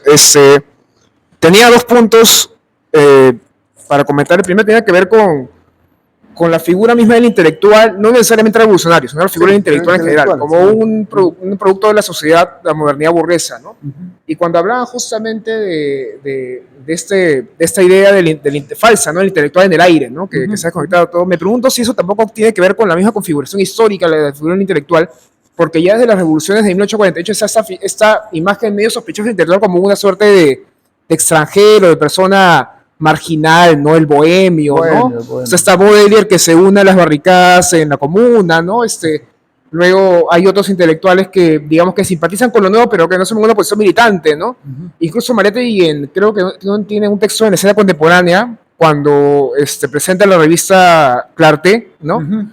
Él tiene un párrafo ahí donde señala de que los intelectuales tienen poca proclividad a la política, ¿no? Porque tienen tendencias individualistas, tendencias burguesas, ¿no? Tendencias medio anarquistas, ¿no? De ahí en el marxismo hay todo un debate, ¿no? O sea, acerca de, por ejemplo, las tensiones que hay entre la vanguardia artística con Lenin, ¿no? En la Unión Soviética, y toda la cuestión de la libertad de pensamiento, ¿no? Que es una cuestión burguesa, pero que son reales y que creo que también forman parte de la problemática del intelectual, sobre todo para pensar en proyectos colectivos, ¿no? Creo que una pregunta que la izquierda socialista debe hacerse, y creo que no se discutió lo suficiente, hasta menos hasta donde sé, es cómo discutir el lugar del individuo dentro de un proyecto colectivo socialista, ¿no? O sea, porque, bueno, es fácil denunciar el individualismo, que es una tendencia concreta, es una tendencia real, pero digamos que si queremos reconstruir una alternativa como esa hoy, en un contexto efectivamente hiperindividualista, donde digamos que yo creo que ni siquiera hay oposición entre ideología e imagen, Hernando. Creo que es una época sumamente ideológica esa, porque la ideología burguesa en su vertiente liberal se ha universalizado, no es natural, ¿no? Entonces, en un contexto hiperideologizado, y donde la idea de libertad incluso está asociada ya no a la idea de no dominación, sino a la idea de libertad negativa, ¿no? Libertad liberal. ¿Cómo el socialismo puede convencer a la gente que hoy está por el liberalismo absoluto de que la verdadera libertad solamente puede ser conseguida desde nuestro lado? Entonces, esa es una pregunta que creo que hay que discutir. Lo segundo, sobre el tema de la cuestión de la posmodernidad, yo también comparto el diagnóstico, pero igual entiendo y también comparto la posición de Álvaro, que creo que no hay que tirar al niño con la cubeta entera, ¿no? Con el agua sucia, totalmente el agua sucia, porque en América Latina, yo creo que Nancy Fraser lo ha llevado en el neoliberalismo progresista, ¿no? Eso que nació en los 90 con Clinton y con Blair, ¿no? Que es esa nueva democracia que cooptó parte de la agenda progresista en los nuevos movimientos sociales, ¿no? Y abogó por el multiculturalismo, ¿no? Pero en América Latina, esos nuevos movimientos sociales, digamos que son movimientos que tienen mucha red histórica y que tienen causas o sea, que cooptaron causas como la descolonización, ¿no? Como la emancipación femenina, que digamos que terminaron aliándose con el liberalismo porque digamos que no había otra alternativa política que pudiera convencerlos de que sus demandas podían tener lugar desde otra manera de ver el mundo. Entonces, también creo que el desafío del socialismo hoy día es convencer, no seducir, ¿no? Y creo que la idea del mito y la idea de la creencia es importante tener en cuenta, ¿no? O sea, no creo que sea suficiente con denunciar una falsa conciencia de que los hombres, y aquí sí difiero con el compañero aquí atrás, que los hombres están bien engañados por un mandato de género, o sea, tiene parte de verdad, pero tiene que ver también con el tema de la disposición a creer, ¿no? O sea, ¿por qué finalmente creemos en lo que creemos, ¿no? Y cómo es que podemos convencer de que eso que creemos que solamente puede ser posible bajo este sistema económico puede ser canalizado de otra forma, ¿no? Yo creo que la lectura del movimiento Incel es correcta, del caso compañero, pero también tiene que ver con que creo que bajo el neoliberalismo, entonces todos esos mandatos de masculinidad del siglo XX se han caído, ¿no? O sea, que llegado a los que hemos sido en 90 en adelante, sobre todo, ¿no? Que nos criaron con la idea de que llegado a los 20 y 20 y tantos años podíamos tener un trabajo para toda la vida, tener un sueldo estable, armar una familia y vivir felices para siempre, ¿no? Ahora todos somos trabajadores precarizados, probablemente ni siquiera tengamos para pagar una jubilación, ¿no? Vamos a morir de hambre. Y ese malestar creo que se canaliza en el movimiento Incel, ¿no? O sea, frente al avance innegable del feminismo, hay un malestar en la masculinidad hegemónica que tiene que ver justamente con la precariedad del capitalismo tardío, ¿no? Se me dio un par de ideas, pero luego lo retomo. Acá nuestro colega.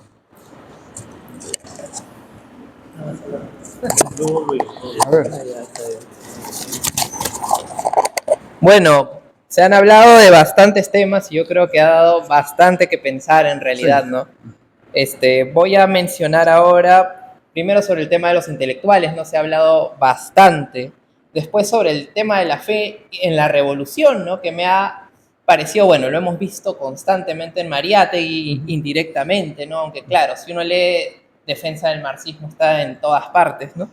Y también el tema de la juventud, ¿no? Que también se ha mencionado y quiero asumir un poco el rol de defender a esta juventud, ¿no? Que creo que le han dado un poco con palos a mi generación y a la siguiente, ¿no? Quisiera darles una pequeña defensa y también que también va a incluir una pequeña crítica hacia la izquierda, ¿no? Nunca está de más, ¿no? Eso no significa que dejemos de identificarnos con la izquierda, ¿no? Entonces, primero, ¿no? Sobre los intelectuales, claro, hoy pareciera que no tenemos los mismos tipos de intelectuales que en el pasado, ¿no? Creo que es inútil tratar de encontrar, ¿no? En el pasado estos intelectuales eran los opinólogos de hoy en día, ¿no? Eran similares en el sentido de que influían, ¿no? En el pensamiento, en la sociedad civil, ¿no? Sus ideas llegaban.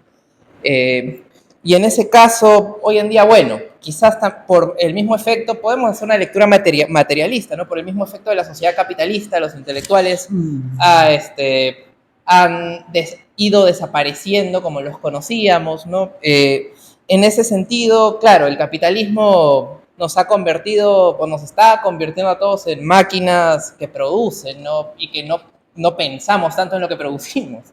Incluso cuando producimos pensamiento, muchas veces no pensamos realmente en esas ideas, ¿no? Y en ese sentido, claro, si buscamos intelectuales no los vamos a encontrar en la academia, pues, al menos no en la mayoría de los casos, ¿no? Los trabajadores precarizados que hoy están en las academias muchas veces no están en las condiciones y no tienen los espacios que se necesitan para ser intelectuales, ¿no? Habría que ver en qué otros espacios no se encuentran. Ahora, claro, ¿no? Eso no quiere decir que las nuevas generaciones no sean sensibles, ¿no?, a las corrientes de su tiempo, ¿no? Como decía Mariátegui. Claro, nos falta una corriente socialista, ¿no? Ese quizás sería el problema. No es que nos falte, sino que ha caído un poco en desgracia, ¿no? Y acá viene esa idea de la fe en la revolución, ¿no?, que Mariátegui veía y que hoy en día ya no vemos. Claro, Mariátegui muestra su lado idealista, ¿no?, cuando habla de la fe en la revolución. Claramente las ideas de Bergson les cayeron como anillo al dedo a esta nueva generación que quería estimular a la revolución o a la juventud hacia la revolución en lugar de...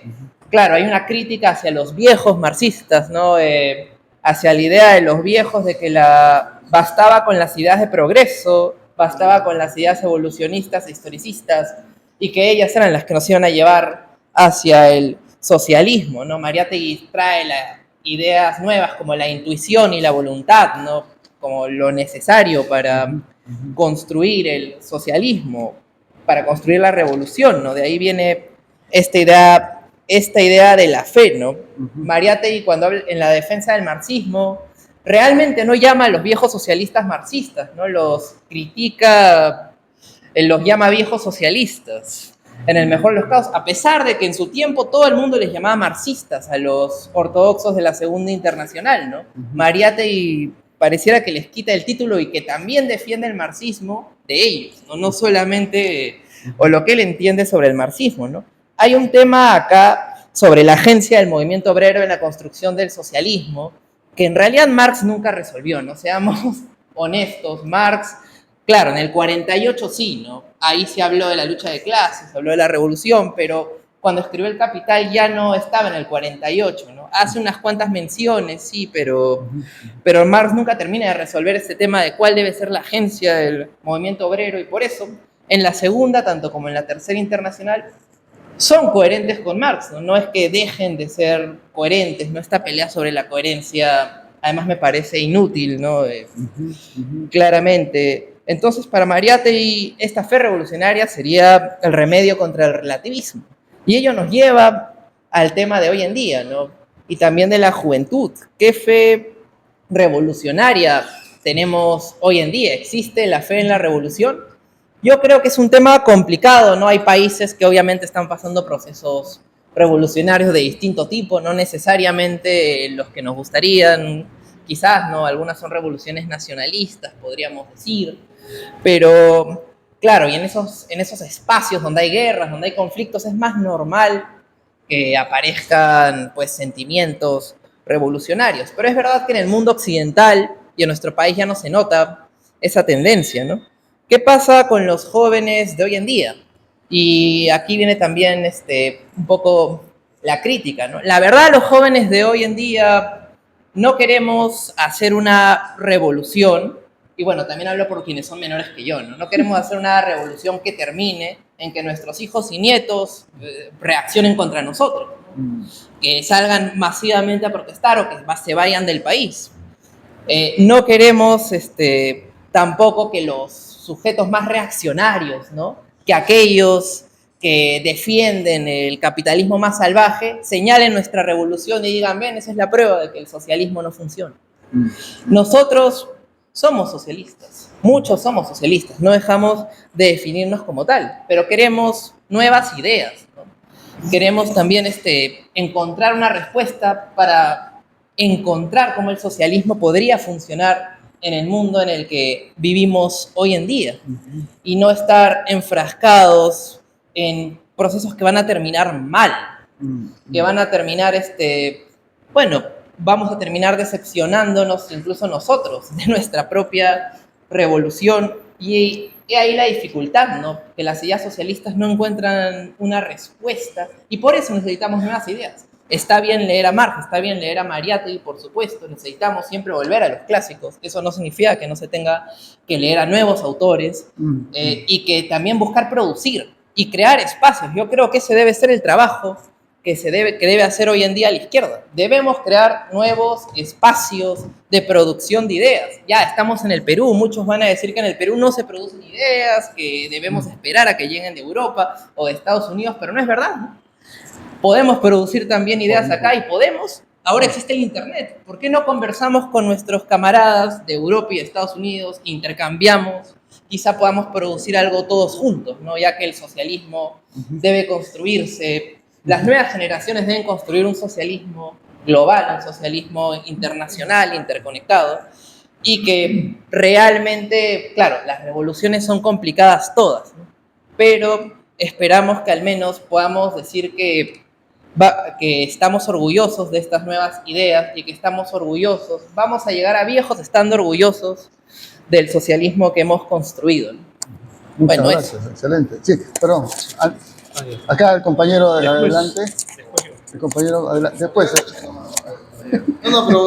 No, adelante el compañero. Sí, terminemos una primera ronda de los que quieran intervenir y después pasamos a una segunda ronda de. Adelante, compañero. Sí. Gracias y felicitaciones. No sé si se me escucha porque no me escucho yo. Sí, se escucha, ¿no? Se escucha. ¿Sí? Ahí no. Bueno, no quería intervenir en el tema. ¿Cómo era? ¿Incels? Incels. Bueno, yo pensé que era un meme. Ahora me entero que es un movimiento. Solo quiero decir que. ¿Por qué ponerle nuevos conceptos al fascismo, no? A los reaccionarios. Y al fascismo del socialismo se le combate. Una pequeña apreciación, ¿no? A la misoginia se le combate, a estas ideas pues retrógradas se le combate, ¿no? No se le comprende, creo yo. Es como comprender a Mussolini, ¿no? Y decir, Mussolini o Hitler. Porque yo he escuchado, en verdad pensé que eran unos memes, ahí por las redes sociales y es totalmente delirante, ¿no? Por decirlo así. No esconder bajo esa canción Los Prisioneros, otros le contaron secretos que atinó, a mí me rompieron una familia, etcétera. No esconder la misoginia, ¿no? Por un punto. Luego, yo creo que sí se tiene que regresar a las viejas nuevas ideas, por las cuales, y aquí tengo unos apuntes, por las cuales Mariátegui también aboga. Cuando Mariátegui dice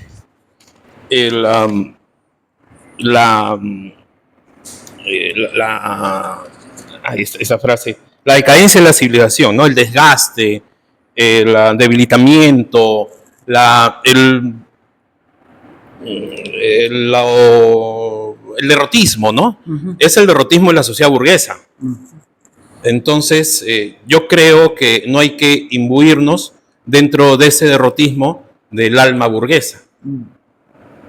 Si queremos ser socialistas, más allá de la teoría y la praxis, no debemos dejarnos llevar por ese derrotismo y ese relativismo, como bien dijo aquí el maestro, cuando compara relativismo con posmodernismo, ¿no? Y si bien tenemos que crear escenarios nuevos, por lo que estoy totalmente de acuerdo, también tratar de comprender la realidad, ¿no? No creo que los jóvenes, bueno, yo eso ya en base 4, pero no creo que, me considero joven, pero no creo que los jóvenes de 30, 20 años en el Perú sean derrotistas o sean pesimistas, si no contemos cuántos jóvenes murieron en los últimos años, ¿no? Por salir a protestar con el régimen de Dina Boluarte, ¿no? Muchísimos eran jóvenes, 18 años, 16 años inclusive. Entonces creo que no estoy tan de acuerdo con que la juventud de ahora es pesimista y no quiere revolución. Claro que quiere cambiar sus condiciones materiales de vida, ¿no? Y ahí es el tema que quisiera rescatar, un poquito tomando el Mariátegui que hemos leído con la exposición de nuestro compañero. Sí, yo creo que hay que rescatar la lucha de clases, que es de la que no se habla. Se dicen muchas cosas dentro del posmodernismo, ¿no? En el cual todos tienen una opinión y esa opinión es respetable, etcétera, etcétera, pero no se habla de la lucha de clases. Y la gran pregunta es cómo los intelectuales o los que podemos acceder a una educación, podemos acceder a unos libros, que lamentablemente la gran mayoría de la población no puede acceder, podemos entrar en aplicar la lucha de clases dentro de la posmodernidad. Yo creo que es la gran pregunta, ¿no? Pero tenemos que entenderlo como este nuevo contexto, como una continuación de la lucha al final, disculpe que sea binario, pero entre clase trabajadora y clase dominante, al fin y al cabo, ¿no? Y también señalar que, claro, hay nuevos factores, ¿no? Aunque no tan nuevos, dentro de la globalización, precarización laboral, fragmentación social, cultural, y ahí es donde tendríamos que ir, tal como hacía Mariátegui, que vino y tenía una gran mayoría anarquista y tuvo bastantes años trabajo de base para tener una base social, ¿no? Dentro del movimiento obrero principalmente, también nos tocaría llegar a esos temas y también considerar que esta lucha de clases en el siglo XXI es una lucha contra las nuevas formas de opresión y explotación, ¿no? Eso creo que sí me parece importante. Y ahí están las nuevas formas, las viejas nuevas formas, ¿no? El racismo, el sexismo, discriminación, ¿no? Discriminación sexual, etcétera, y incluirlas a ese gran concepto que es la lucha de clases, ¿no? Y bueno, eso creo que es lo que tendríamos que tomar como desafío constante, ¿no? Como una constante evolución, pero mantener el concepto de lucha de clase, el concepto de plusvalor, que creo que ese se pierde, ¿no? Sí, eso, y gracias. Ok, a ver, acá ahora sí, segunda vuelta. Salvo que alguien más quiera en la primera vuelta, si no ya, compañero. Dijiste breve, ¿eh? A ver, Sí, después- rápidamente, Tomás. Lo que yo quería señalar un poco, escuchando las intervenciones, es puntualizar algunas cosas respecto a lo que decía Mariátegui sobre el relativismo y la posmodernidad. Yo creo que, y voy a citar a un renombrado posmarxista como Zizek. Zizek decía que el posmarxismo es la aceptación de una derrota.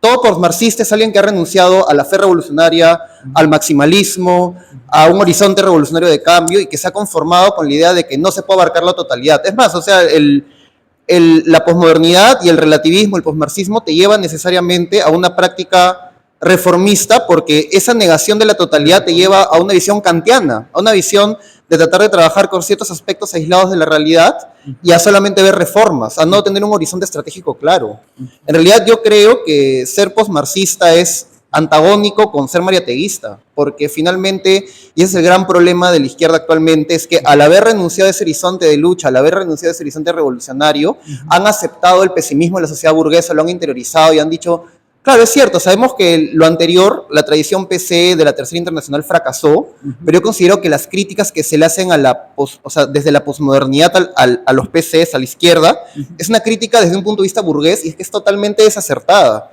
Si hay algo nuevo que hay que crear, yo creo que es algo en relación a eso, y eso se va a expresar en la creación de algo más que nada, novedades a nivel programático, estratégico, táctico, porque yo creo que a nivel filosófico las cosas ya están claras.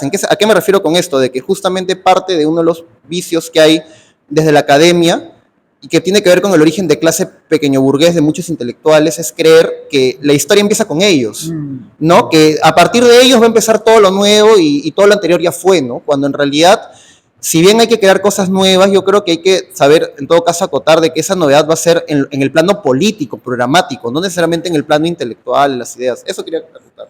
Muy bien, hacia adelante, querido. Sí, en breve. Perdón, el compañero, disculpe, adelante. Sí. Demasiadas tecnologías. Yo quería añadir unas cosas sobre el tema de los intelectuales. Todo esto me hace recordar a la reflexión que ya ponía este crítico uruguayo Ángel Rama, ¿no? La ciudad letrada. Y Rama menciona un poco que en el marxismo se enfatiza el análisis sobre los intelectuales desde el aspecto de la extracción de clase, ¿no? Lo que menciona un poco Álvaro, ¿no? De la clase en sí y la clase para sí. Pero lo que hay que tener en cuenta también es que los intelectuales, o por lo menos los que pertenecen, los miembros de esta llamada ciudad letrada, tienen grados de autonomía sumamente altos con respecto al poder político, pero eso no significa que dejen de ser los gendarmes del orden, los gendarmes de ese poder político. Y claro, por ahí han desfilado teólogos, abogados, médicos, un sinfín de profesionales, y muchas veces detrás de esta crítica mordaz hacia el poder, ¿no? Hacia las instituciones, lo que hay es el anhelo de ocupar y ser reemplazante de este poder político establecido, ¿no? Entonces creo que con los intelectuales tenemos que tener un poco esa lectura, ¿no? De hacia dónde apuntan las críticas que nos proporcionan. Y recuerdo que alguien que ha trabajado también el tema de los intelectuales es Sinesio López. Tiene un texto muy corto en un libro, Pensamiento Político Peruano, y él habla de que intenta hacer como una clasificación de modelos de intelectuales, ¿no? Un intelectual liberal en una época donde en el Perú habían intelectuales sustantivos y políticos insustanciales, en el siglo XIX, un intelectual tecnocrático, digamos, y luego lo que tenemos ahora, ¿no? Que es la profunda desconexión entre racionalidades intelectuales y racionalidades políticas. ¿Y cómo hacemos para amalgamar o curar esa cuestión? Creo que ahí está un poco el asunto, ¿no? Y finalmente, sobre el tema de la juventud y el futuro, se ha insistido bastante en eso.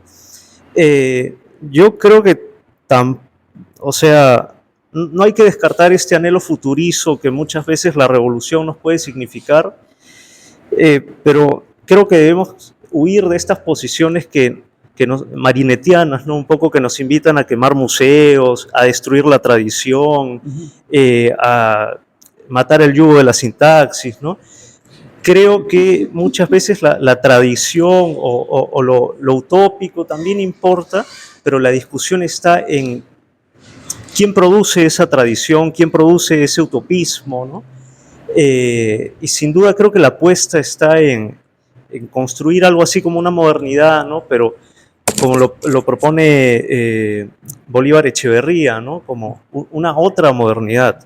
No queremos la modernidad colonial, occidental, decadente, ¿no? Sino una modernidad latinoamericana, ¿no? Que abrace también ese componente mítico, ¿no? Y que descentre, digamos, esta figura del intelectual como alguien recluido y defensor de esto que muy interesante de Ángel Rama, que es la ciudad letrada, ¿no? Entonces, un par de cositas a modo de síntesis. La primera tiene que ver con que creo de que sí, pues efectivamente estamos usando categorías para el tema de los incel, ¿no? Que no dicen mucho, pero creo que la importancia de tomarles en consideración es para reconocer la historicidad de las formas de dominación y opresión que existen actualmente, ¿no? Y para a partir de eso combatirlas. Y en segundo lugar, yo recuerdo mucho, creo que en el último ensayo de Mariátegui, de literatura, él tiene una cita que yo la tengo en mi como mantra, ¿no? Que dice: las generaciones productivas toman el pasado como raíz y no como programa. No como programa, claro. Creo que esa es la clave, ¿no? O sea, y ahí sí estoy un poco en desacuerdo con Cristóbal y más cerca a Jorge, acerca de no tenemos por qué renegar el pasado, ¿no? O sea, hay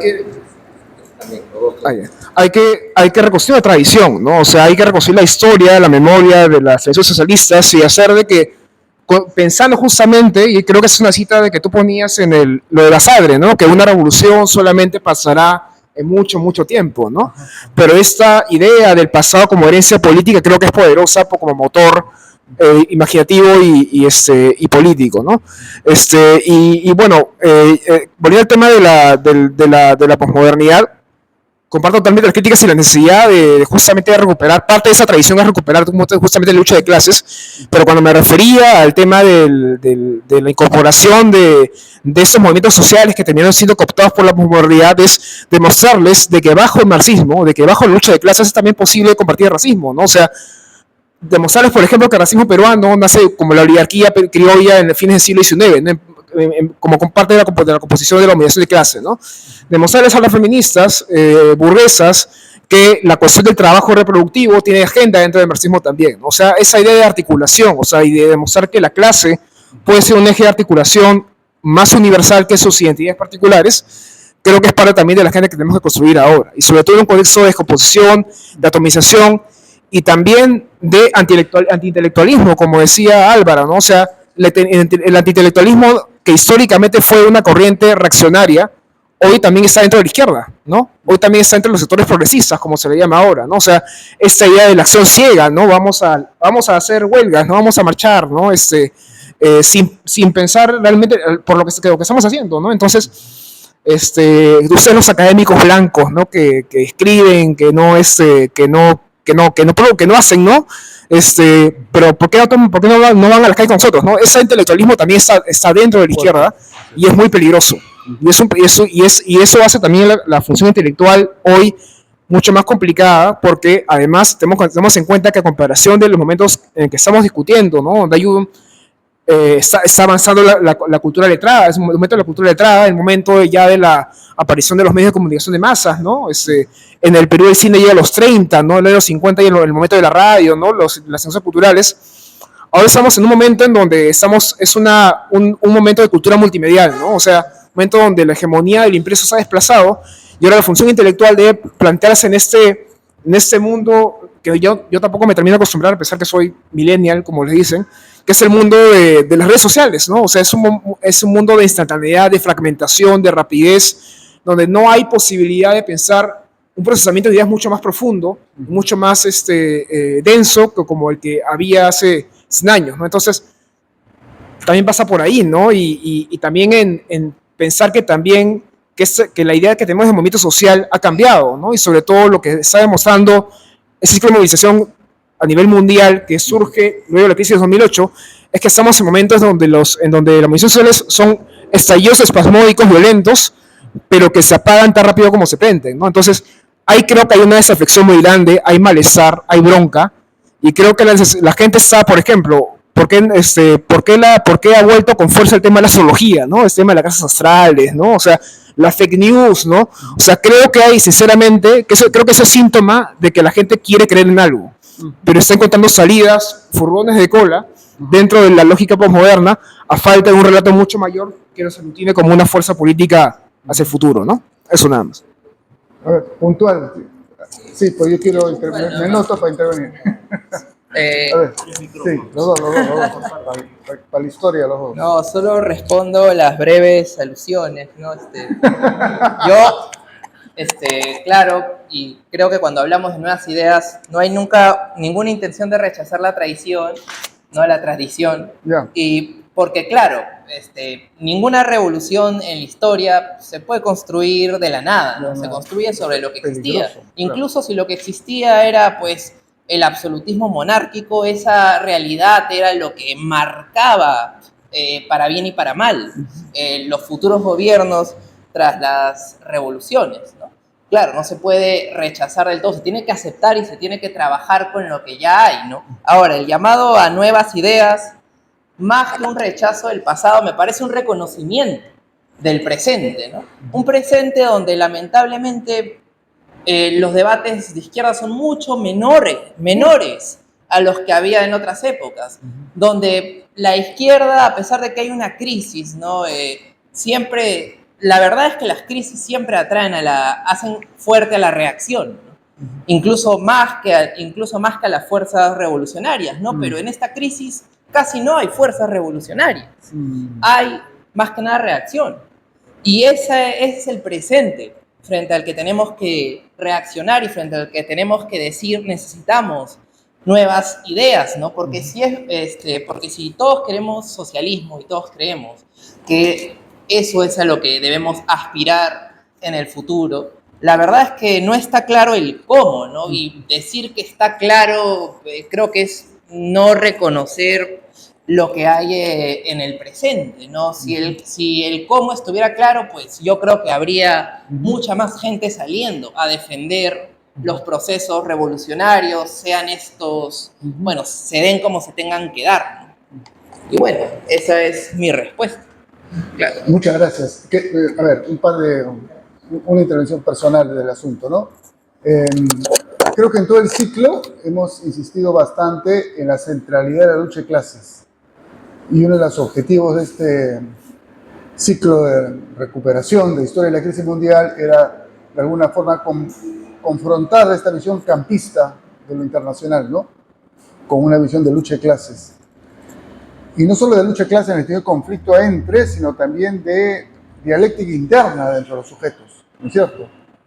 Y en ese sentido, yo los invito a leer con calma este párrafo un poco apretado, quizás no del todo claro, sobre este intento de entender a los intelectuales como fuerza productiva, ¿no? Y como parte de la fuerza productiva. No como un grupo está soñando ahí, sino como los que le dan al modo de producción las conexiones, la coherencia, la lógica, ¿no es cierto?, para que el modo funcione. Y entender que los cambios que se puedan producir dentro de esta categoría llamada intelectuales tienen que ver con la dialéctica interna de esa función. O sea, no te haces el maestro, el médico, el filósofo, no se hace revolucionario por compasión, también puede haber esa dimensión, ¿no es cierto?, sino porque él también experimenta las contradicciones, ¿no?, del sistema capitalista en su función cotidiana. Siempre se me viene a la mente el ejemplo de que las dos figuras emblemáticas del socialismo latinoamericano han sido médicos, Che Guevara y Salvador Allende, ¿no? ¿Cómo hacía un médico? Porque su función los llevaba pues a ver esto, carajo, esto no funciona, aquí hay una, ¿no? Esto es, ¿no? Yo estoy curando gente, ¿para qué? Para que sean funcionales a un capitalismo que ni siquiera los puede incorporar, qué sé yo, ¿no? Había toda una... Habría que ver en cada biografía cómo fue el proceso, ¿no? Pero creo que eso es clave para entender el tema intelectual, ¿no? Verlo como fuerza productiva, como parte de la totalidad, esta idea de totalidad, no solo modo de producción como lo económico, es que es una visión bien reductiva del modo de producción, ¿no? En realidad la idea de totalidad, esta idea, ¿no?, lucasiana de la totalidad, ¿no es cierto?, creo que es más útil. Y los intelectuales ahí como parte de eso, ¿no? Y toda esta discusión sobre clase de individuo también hay que ubicarla, creo yo, en ese contexto. No es el caso ahora mencionarlo, ¿no? Eso sobre el tema de los intelectuales y cómo entonces se producen, cómo hay una dinámica endógena, desde dentro. Nadie se hace revolucionario simplemente por algo que sucede fuera y lo ve, sino porque hay una dinámica endógena que te lleva a desplazarte, si es necesario, de una ubicación social a otra, ¿no? En ese sentido, lo mencionamos el otro día en la presentación del libro de Lukács, este trabajo que hace Lukács en los años 40 sobre el joven Hegel y la sociedad capitalista es bien interesante en esa perspectiva, porque es Hegel antes de su mayor compromiso con la academia o con el Estado prusiano, cómo Hegel, y lo hace Lukács con mucha erudición, con textos juveniles de Hegel, cómo Hegel, filósofo, conforme examina la sociedad burguesa, se da cuenta de su conflictividad, de su contradicción, y apunta ya a determinadas opciones, que después fue consecuente o no, eso es otro tema, ¿no? Y eso como una primera reflexión sobre este tema de los intelectuales, y sí, la necesidad pues, de que haya un debate, discusión. Estaba pensando, claro, no estamos en el 17, ¿no? Pero de repente estamos en el 14, ¿no es cierto? En el 14, el pobre Lenin estaba ahí en Zúrich, aislado, sin partido, sin nada, ¿no es cierto? No se le ocurre nada mejor que ponerse a leer a Aristóteles y a Hegel, ¿no? El partido desbandado, los obreros matándose en las trincheras, ¿no? Los obreros alemanes y los franceses, ese era el 14, ¿no? Bueno, y llegó el 17, yo siempre menciono, lean ustedes, el 17, en enero de 1917, los jóvenes socialistas suizos, lo invitan a Lenin a dar una charla sobre la revolución de 1905, la revolución rusa de 1905. Lenin va, y hay una frase ahí genial, probablemente yo ya no veré la revolución, pero ustedes, la joven generación. Lenin, enero de 1917, ¿no? Febrero está de la revolución y en abril ya lo tienen embarcado en el tren, ¿no? A derrocar al gobierno provisional y todo lo demás. No, eso no es para ahorrarnos realismo, ¿no? Lo nuestro es muy duro, pero así es la historia, ¿no? Eso era lo primero. Y lo segundo, hay que hacer este balance, ¿no? Me parece muy importante hacer este balance de la teoría crítica, la dialéctica y sus derivaciones, ¿no? Y esto que se llama posmodernismo, ¿no? Que en realidad es una presunción de los franceses, ¿ah? Yo me acuerdo mucho, una vez visitando una universidad norteamericana, un profesor me de filosofía. Ah, aquí la posmodernidad, el posmodernismo es muy popular en la Facultad de Literatura. La de filosofía no. ¿Por qué? Porque la ilustración británica, que es empirista, no tiene nada que ver con lo que el posmodernismo critica. El posmodernismo es la crítica del estructuralismo, mejor debería llamarse postestructuralismo o postcartesianismo, si se quiere, ¿no? Pero si uno lo lee con atención, o si no es de cualquier historia de la filosofía, la ilustración británica, Hume y compañía empirista, tiene otra manera de entender la razón, otra manera de entender la teoría, otra manera de entender la ciencia, otra manera de entender la causalidad, ¿no? Está en las antípodas casi del cartesianismo y del racionalismo más continental, como dicen los empiristas, ¿no? Y no es casual que hayan tan buenos historiadores británicos, marxistas, ¿no? Porque ahí sí la valoración de lo empírico, de lo específico, del sujeto, la clase no es una entelequia, la clase es un proceso, Thompson, ¿no es cierto? Se construye, se va haciendo y tiene alzas y bajas, etc. Yo creo que en ese sentido necesitamos hacer un balance y ese balance habría que comenzar. Hay un filósofo británico de Cambridge que es menos conocido que Bertrand Russell y que Wittgenstein, pero es parte de esa tribu, que comenzó una clase diciendo, aquí hay una mano y aquí hay otra mano. ¿Sí? ¿De acuerdo? Ya. Comenzamos entonces. ¿No? Frente a la idea, ¿no?, que todo está en discusión, todo no, pues, que algo tenemos, aceptamos que hay una mano, hay otra mano, ¿no? Y tiene un libro que se llama Defensa del Sentido Común, que es casi del año 25, de este momento, ¿no? Y de la realidad, es en los 30 más bien, ¿no? Pero en fin, creo que necesitamos restablecer la noción de realidad, la noción de verdad, la noción de teoría, que no son para nada los estereotipos positivistas, ¿no es cierto?, absolutos, no, hay otras maneras de entender realidad, verdad, teoría, ¿no? Hay otras maneras, pero tiene que haber algo que dé cuenta de eso, ¿no? Yo cada vez que escucho, sé que se usa mucho y entiendo que se usa por razones a veces políticas, detesto la palabra relato, por ejemplo. Relato. Y yo digo, no, el Quijote es un relato, perfecto. Pero la teoría de la relatividad no es un relato, es una teoría, ¿no? Da cuenta de fenómenos que existen y permite predecir. Tú mandas un cohete y va a llegar. ¿Por qué? Porque hay una teoría que te explica eso. El marxismo es una teoría, con todas las precisiones que hay. Hay un debate muy, muy rico en las últimas décadas sobre teoría, ¿no? Falsación, todas esas cosas. ¿De acuerdo? ¿No? La Declaración de Derechos Humanos no es un relato, es un código moral obligatorio, ¿no? O sea, esta idea de que todos son relatos, ¿no? Yo creo que es nefasta. Yo creo que hay relatos, sí, hay teorías, hay códigos morales, ¿no?, que son cosas diferentes, que tienen distintas funciones en la sociedad, ¿no? Y creo que por ahí podríamos también comenzar. Pero en fin, entonces creo que y yo lo decía acá al final del comentario al segundo texto, el de la crisis filosófica. Está bien, ya, lo único que queda es la revolución, ¿no es cierto? Eso es lo que dice Mariátegui. Mi pregunta ¿es eso suficiente? Probablemente no, ¿no es cierto? O sea, ese es el punto de partida, probablemente. Ya después vendrá toda la reconstrucción. Probablemente Amauta y después Defensa del Marxismo van a hacer el esfuerzo de darle contenido a esa fe, ¿no es cierto? Porque esa fe sin contenido, que justamente, ahí termino con esto, este señor Rorty, al cual menciono ahí, que es un moralista, bueno, filósofo de muchas cosas, progresista, ¿no?, de la izquierda no marxista académica norteamericana, pragmatista, el pragmatista más destacado de las últimas décadas, al final reduce toda la moral al sentimiento de conmiseración, al sentimiento de simpatía con el que sufre, ¿no? Ese es el núcleo de la moral. Y entonces muchos le dicen, bueno, nos hemos pasado 25 siglos discutiendo la moral para que tú al final nos digas que moral es simplemente tener compasión del que sufre. No, pues no puede ser, ¿no es cierto? O sea, hay más de por medio, ¿no es cierto? Hay más de toda la discusión, ¿no? Y todo el tema de la tradición, pues, ¿no? Es parte, pues, no podemos pensar al margen de nuestras tradiciones, las reformulamos, las recreamos, ¿no? En un debate que hubo entre músicos en el siglo XX,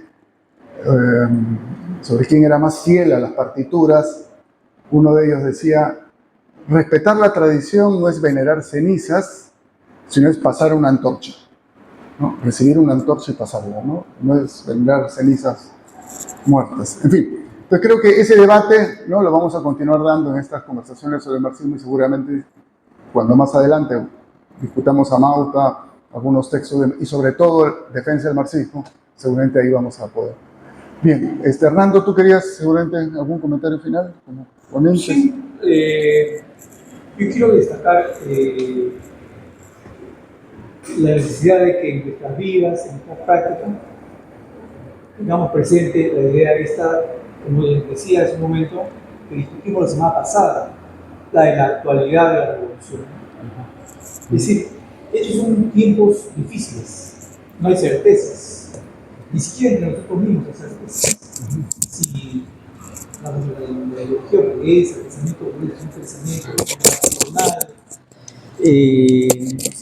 sin esperanza, entre nosotros también las certezas se han perdido. No hay, como decía, referentes. Los chinos, por ejemplo, no constituyen un referente prácticamente para nadie, ¿no? Ellos mismos tampoco se han propuesto ser referente de nadie. Los soviéticos sí, ¿no? La Unión Soviética sí se proponía ser el faro de la revolución mundial. Los chinos nunca se lo propusieron. Y actualmente no son referente para nadie. O sea, nadie dice, mi modelo es el modelo chino, por ahí queremos ir. En verdad, no hay modelos válidos universalmente, ¿no? Cada país, cada sociedad construirá creativamente sus propios modelos, resolverá sus problemas. Por eso Marte hablaba del socialismo como creación heroica. Entonces, yo creo que tenemos que tener presente, como insisto, la idea de la actualidad de la revolución, no como la inminencia de la revolución, sino como la época en la que o aceptamos la barbarie, ¿no?, del neoliberalismo, del imperialismo, la guerra, la destrucción de la humanidad, o construimos algo nuevo. Muchas gracias Hernando, muchas gracias a todos. Simplemente, yo creo que el ilustre habitante de esta casa se sentiría muy contento de saber que 99 años después del que vino acá, vino el 25 si no me equivoco, esta casa sigue siendo un lugar de discusión, de creación, de intercambio, y que esperamos continuar manteniendo firme esa tradición. Y por eso creo que todos nos merecemos un aplauso. Gracias.